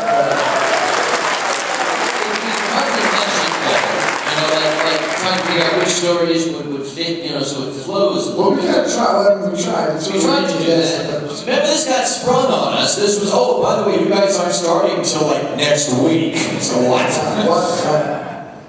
So, Cheetah left. He's probably asleep. Probably, and he probably needs it. Cheetah needs to He's allowed. He's remember he had the face. That how which leads to. Yeah. I wonder if he has the same kind of dreams I have. I don't know. Does he have? Is it the same dream when you're on top of a little mountain? There's like 1,000 screaming women throwing naked women. So people say that's before the convention. Oh, okay. I have that dream all the time. The dreams when here's what happens to me after the convention. I'm in bed and I'm totally asleep, right? And I'll wake up and it's called somnambulism, I guess, because I'll be asleep even though I'm up and moving. What I'm seeing is the convention center around me, right? And I'm actually in a different reality. So I get out of bed and I'm like, I'm in the convention center and I'm doing stuff. I'm running around my bedroom. I go down the hallway. I'm in the kitchen. I'm surrounded by my staff. Slowly, reality starts to sink in. And usually it starts with, dude, wait a minute. You're naked. This is a problem. And I usually wind up like grabbing the roll of paper towels and wrapping it around myself. And slowly, eventually, the realization will set in that, okay, I'm not in the convention center, I'm in my house, and we did return the truck, and we did get all of the equipment onto the car. Oh, fuck! So, wait, you literally walk around your apartment with toilet paper wrapped around yourself, thinking you're in the convention center in Pittsburgh. Does that arouse you? A little bit. Yeah, I think so. Actually, the great thing about being a comic is that I've had other jobs. I used to be a glass blower before I was a comic. Oh, fine, laugh it up.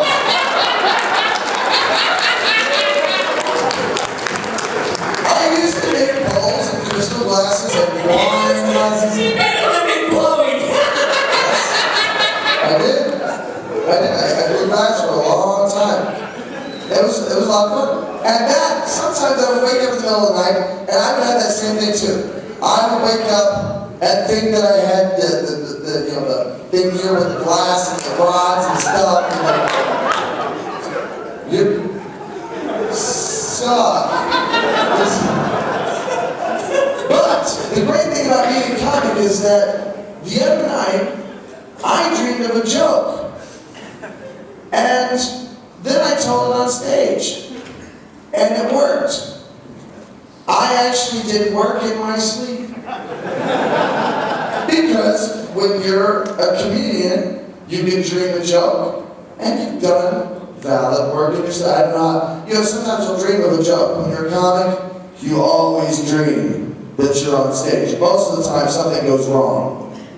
You always dream of, this fucker I dream about all the time. Do you? Yes, I do. I dream that I'm at a convention, I'm having a perfectly good time, hanging out with fans, drinking wine, and having a wonderful time. This guy comes up to me and says, there's 10 minutes till your show. And then I realize I don't have a goddamn thing written for my show. Dude, that was Entercon 2004. That wasn't a dream? Fuck. No.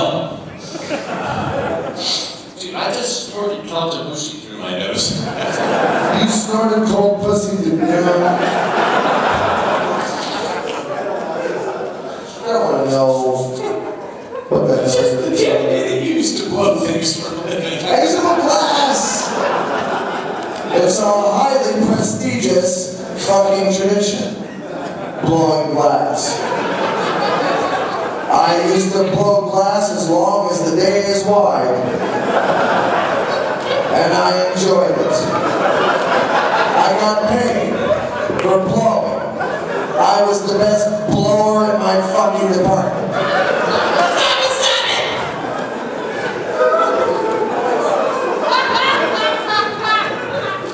You want the joke I dreamed?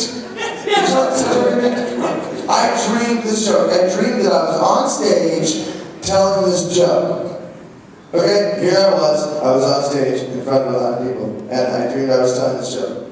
One time, I had this dog, my dog died, and I missed my dog a lot, and I was talking with a friend of mine, and he said, yeah, I know what you talked about, I've gone through the same thing.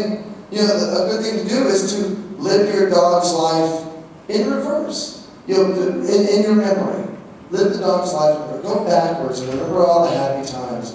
And so I did this, and I thought, and then just I remember the dog and us playing and splashing around in the pool, and I saw the dog getting younger, healthier, springy, and I used to feed him, bounce around and stuff, and then it was just, and finally it was this cute little puppy, and then suddenly another dog came up and ate it up with its ass. And I dreamed that joke. I did work in my sleep. Dude, that's sick. And they laughed. I did work in my sleep. It went a different direction. I thought you were going to say the dream kept going on and you had this little puppy fetus in your hands or something. No, I got swallowed up by another dog's ass. I guess that makes just as much sense. No. 아버지, I'm not Kaltamushi. No one? Two people. No one? Kaltamushi.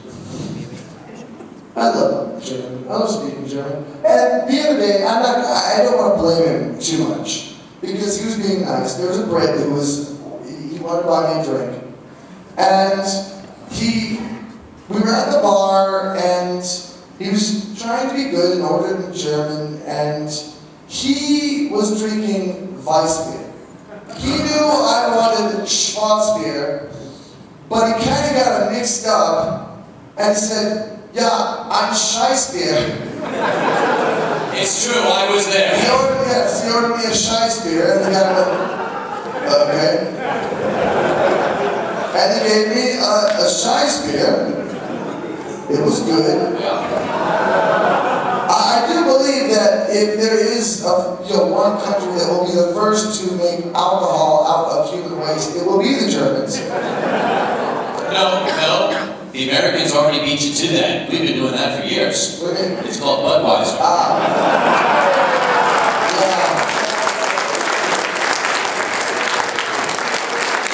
You know what? When we go to the Ringberg on Monday, the first thing I want to do is I'm going to make sure Andre's within earshot. We're going to go to the bar and we're going to say, Ein Scheissbier bitte. Well, that's what he does. Yeah, that's what he does. Does he know we're coming? Andre knows we're coming. Okay. Yeah.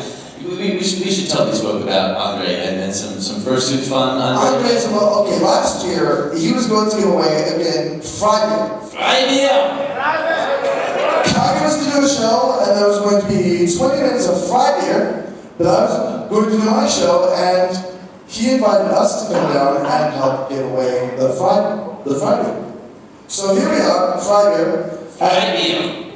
He's putting this little card at the bottom, and pretty soon, Uncle Kage and I were giving away fried beer, and we were like, bitter for pistage, bitter for pistage, and Andre turned around and looked at me and said, bitter for pistage? And I said, yeah. And he poured another beer, bitter for pistage. And so so it was a bitter for pistage. Yeah. Andre, the funny thing is, we all know that Andre discovered he was furry. Andre loved fursuits. He did. I mean, kind of in the, Parisian sense. Yes. He loved furries in the way that nobody should love furries except for us. Us. Yeah, Andre's one of us, definitely. Now, some of you may not know, the Chester ringtail suit that had been running around You've Europe. seen the iconic suit, right? Yes. Chester ringtail. The one with the little stripper thong he was wearing, with money in it. And nobody knew up until a little while ago who was inside it.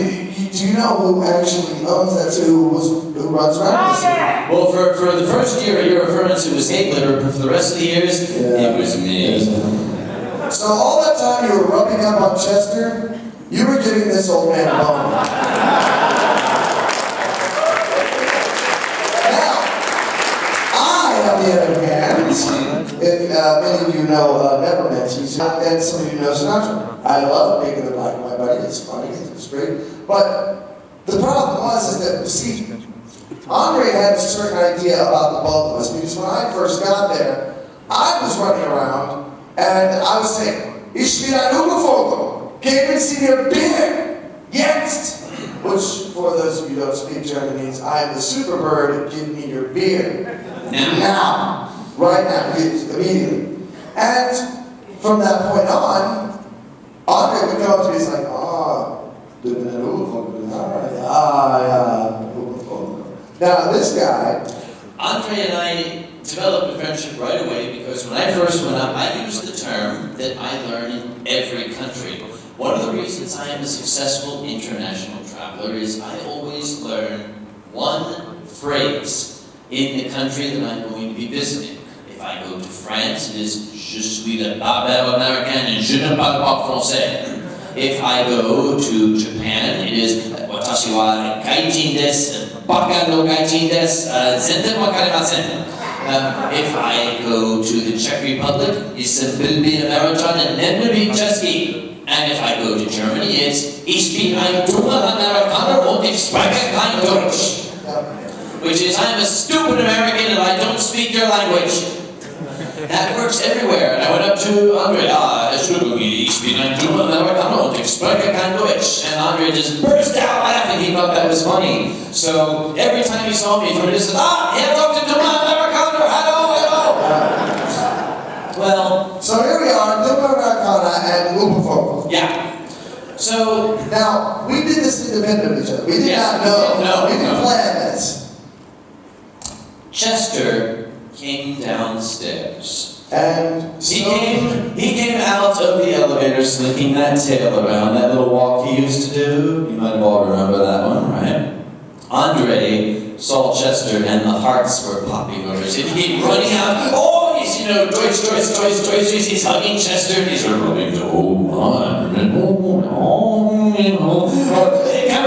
Camera, what's the picture? Yeah, Chester, yes, I'm Chester, and he's getting pictures taken. And he gives Chester a kiss on the cheek. And he starts going back, and Chester took his sleeve and whispered, Dummer Amerikaner, and started to walk away. Behind I heard, Nine!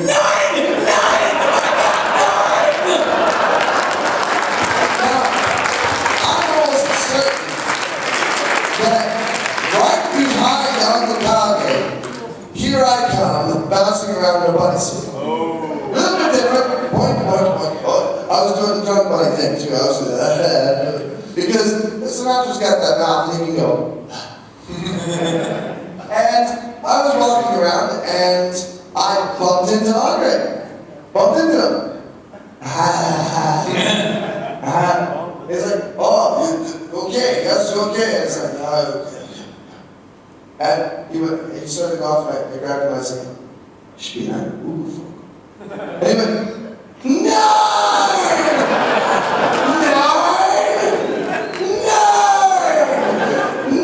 And he grabbed his head, and I think he had some kind of aneurysm. And he went to the back, and we didn't see him until the next day. There was blood coming out of his nose. Yes, yeah, we think he blew a gasket of it. But from that point on, I think he actually realized that what furry was. Yes. Furry means never fall in love with a fursuit.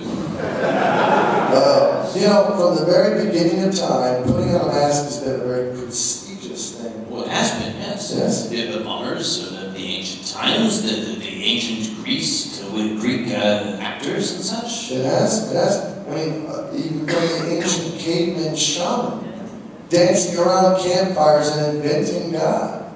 You know, that's where it came from. We had, you know, for all throughout time, we've had people putting on masks so that they can kind of remove themselves from society and discover who they really are. In essence, furries are people who put on masks and pretend to be animals so they can figure out what kind of human beings they are. Bingo. Yeah. Somebody write that down. Goddamn, that's beautiful. That's true. Okay.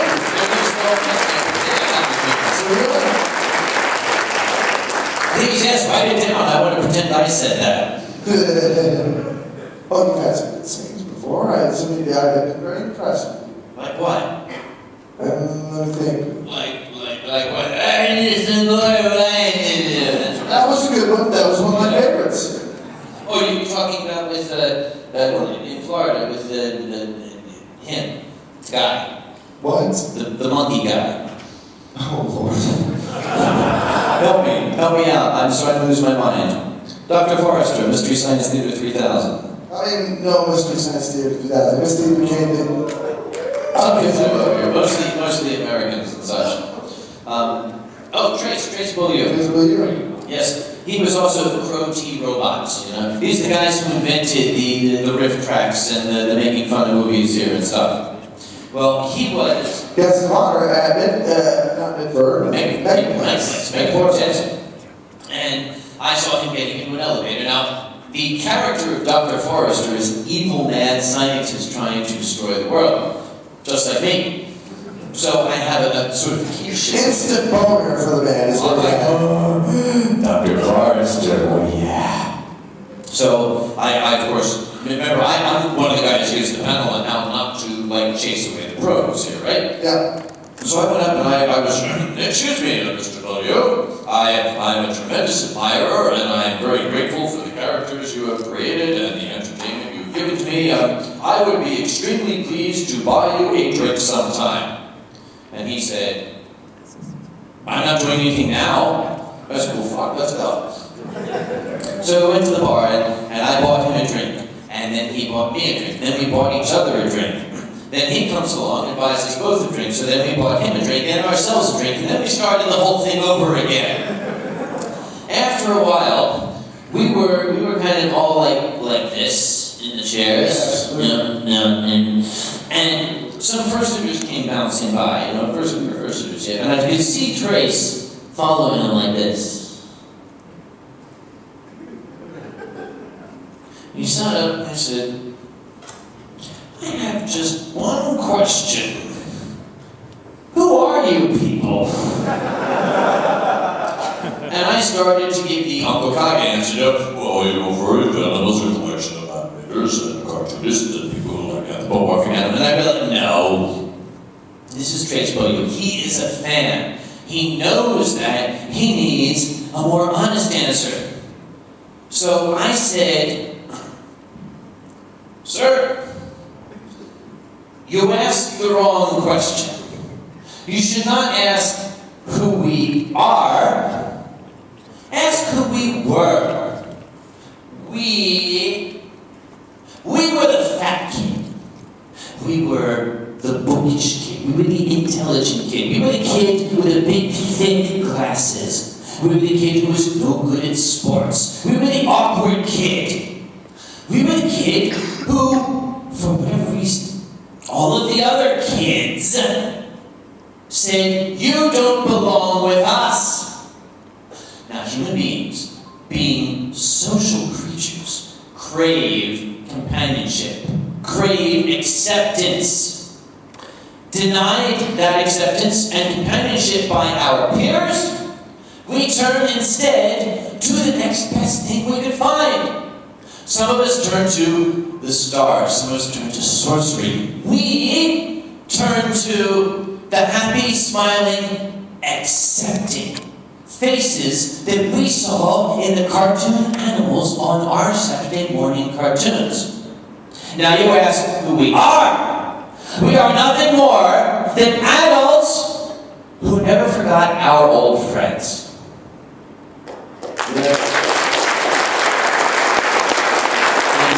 Trace what you were experiencing. That was fucking beautiful. And I said, someone write that down quick.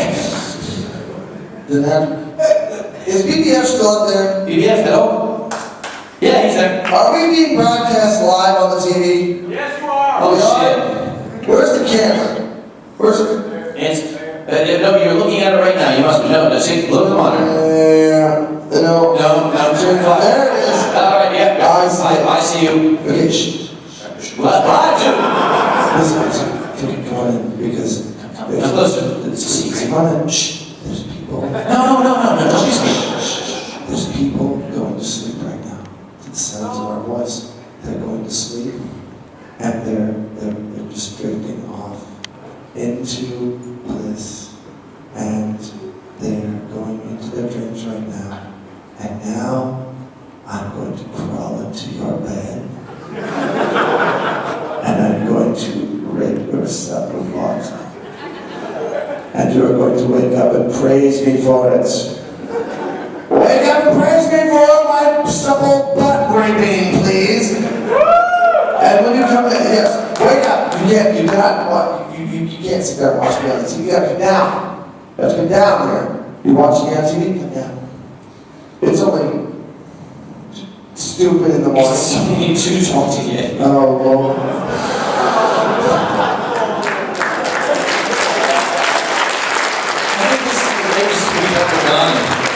I never performed until 2:20 in the morning. Can we go now? No! 2:30. 2:30. We'll leave it at 2:30. We're leaving at 2:30. We're leaving it. Look, this guy's even asleep. See? We're leaving at 2:30. You know what we're gonna do till then? We're gonna do this. We're gonna do this.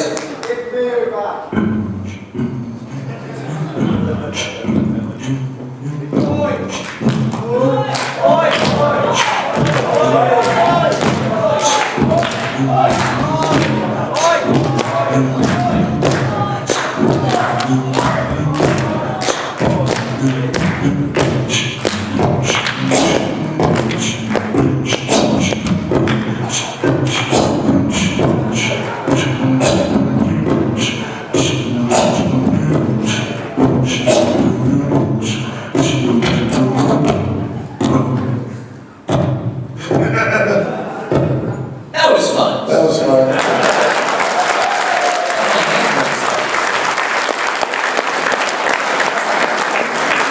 I drank cold pussy there, bitch. I'm still sucking on Ew. You know, I have to admit, I think it might be the fact that, you know, I had my first few relationships were females, and when I did not give them sex, they turned into the devil. And you remember Indiana Jones with the guy who went, you know, the Om Shabbat, and they would pull it out, except they wouldn't sit there and hold it. They would put it in a pan, and they would cook it, and then they would dump it over ice cream and eat it. And that's what happened if I did not have sex. So now I think I may be afraid of having sex with female. I don't know. It may be it. possible. No, dude, it's simple. You like dick, okay? Yeah, I guess so. Yeah. What do we got here? Look at this. What? This X. It's a mark. I would remove it because they probably need it. You know, I still remember one of my performances, I think it was like the 2001 Anthrocon. I said to the AV director, could you please mark the center of the stage for me? Yeah. And he said, dude, just stand in the middle of the stage. I said, no, I want you to mark the center of the stage. He said, the cameras can pick you up wherever you are. So it's right here, this is it, what I'm talking about, yeah. I said, just look, do me a favor, I want a mark on the center of the stage so I know where the center of the stage is, okay? When I came on stage to perform, there was a gigantic X and spelled out in white tape. And also in white tape were letters surrounding it that said, anal retentive shithead stand here. Really? That's what it said. Oh my God. Well, okay, I'm just curious. I want, okay, somebody got their stopwatch. Okay? Wait, give me a sec. I got one right here. You got one? Yeah. Okay. Tell me, no, wait, I got it. In the right mode. You ready? Say go. Okay, are you ready? On Yeah. mark, set, go. Right. Now. 8 seconds. 12 seconds. 15 seconds. And stop. 18.22 seconds. For me to walk from one stage, that's as long as a freaking commercial. For me to walk from one side of the stage to the other. What the hell are you guys trying to do? What did you do? They were successful. I came up to Cheetah a little earlier. I was like, what did you do? This place is huge. You have a disco ball the size of a car engine hanging from the fucking ceiling. You have a stage that's bigger than anyone I've ever performed on before. What did you do? And he's like, you just did stuff. I'm like, But there's still one thing that makes me feel good. As much as Eurofurnace is constantly outdoing Anthrocon and constantly showing us up, always reasonable. there is still one thing.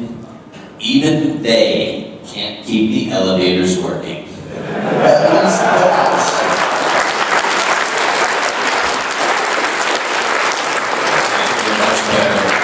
Yeah. And now all we need is somebody to hang out the side of the damn building. Yeah. Just go ahead and tell them that. I should tell them. You see, Cheetah and I, whereas we have a lot of similar problems, we have some very different problems. Like Americans. Like, exactly, yeah. This year, I had a rather frantic call from my security. If no one's ever seen the Lawrence Convention Center in Pittsburgh, Pennsylvania, it is a huge building with a tall roof shaped like the sail of a ship. Imagine an airport. That's pretty much it. It's like an airport. Yeah, it's huge. There was a gentleman who went up onto the roof. Where you're allowed to go up on the roof, and there's a railing that goes around the edge of the building because they don't want people to go across that railing because it's dangerous. Well, he wanted to take a picture of the city skyline, right? But he couldn't get a good picture. So he thought, well, maybe if I get closer. So he stepped over there, and apparently, as I understand, was holding on to the rail back here and leaning over the edge of the building with his camera to take a picture. He got caught doing this, and of course, the next morning, I had one of these from the owner of the convention center saying, I want to talk to you.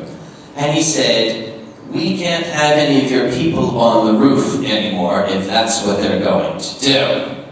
So that really kind of ruined my day. We called him Mr. H. Yes, Reasons for that. But you know, that's a problem I have. But then, my first Eurofurnace was it was in it was before that, in Oberbunmans, wherever. It was on a little youth hostel out in farm country somewhere. This was EF8. And which, by the way, I love looking back on the EF page. They store all their home pages. You go to EF1, location, this guy's house. yeah. And literally, you know, it's...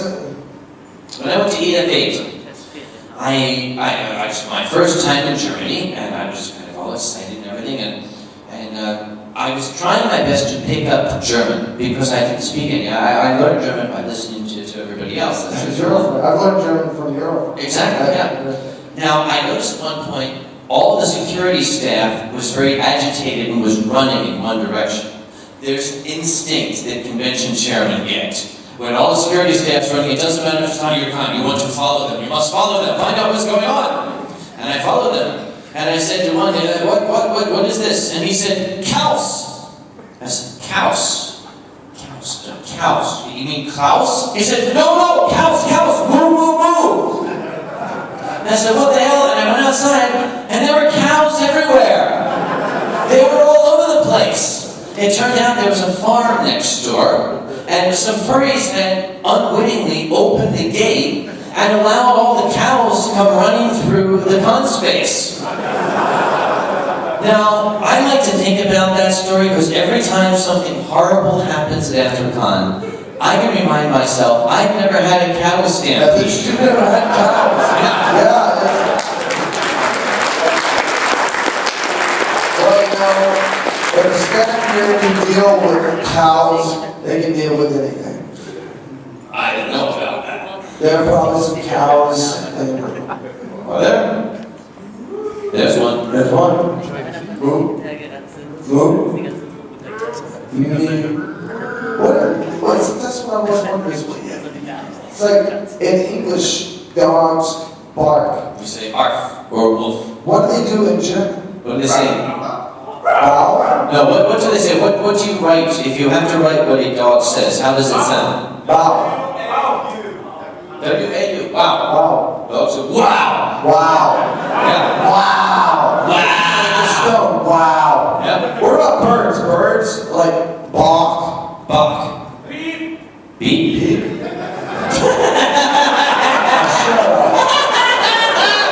I'll send a coyote after you. How's that? Oh my gosh. Yeah, it's like craziness. Isn't anybody else tired? I'm tired. God. I'm tired of playing the game. It's like a shame. I'm So tired. You You don't know this, do you? No. You ever see Blazing Saddles? Oh my gosh, I wish The cultural differences make it very difficult. The Americans would have loved that stuff. They, basically, it was a Mel Brooks movie. And it was set in the Old West days of the United States. When, there's still people, drawing sheep and, having gun fights in the street. And it was a comedy. And so that the governor wanted to run the population out of a small ghost town, so he hired and sent in a black sheriff. And this was a no-no back then. You didn't do that. And you had people, saying lines like rehearsing. And, there's, on behalf of the town of Rockbridge, I extend the Lord and a hearty handshake for our new sheriff.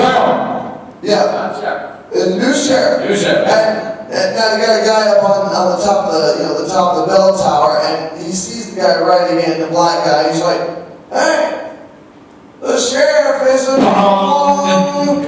You don't hear the last part of the word. What is it? Well, God, the sheriff is a nigger. So the sheriff is near. That's what he said. Guy rides into town, look like Chip, almost. And the guy whips out his thing. On behalf of the town of Rockbridge, I would like to extend a Lord and a hearty handshake in honor of our new nigger. And the whole film actually becomes about how this black guy becomes accepted by this town of complete kick dumbasses because he kicks ass. Almost like It's almost like a success story like furries or something, you know? But you know what? It's only in a Mel Brooks movie that we can go in the course of 3 minutes from a shoot-'em-up Old West story to a bunch of gay guys singing The French Mistake. Blazing Saddles, go find it. In the meantime, I think it's time for him and me to let you guys... We're not getting, we're getting unfunny at this point, Yeah, so... we ain't gonna be funny no more because we can't. We're tired. It's kind of like, you know, when you've had sex so many times you can't keep it up anymore.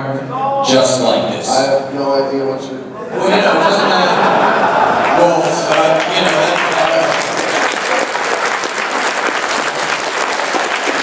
That happens? I read about it happened for some guys somewhere that it's in, ladies and gentlemen, to the ranting Griffin.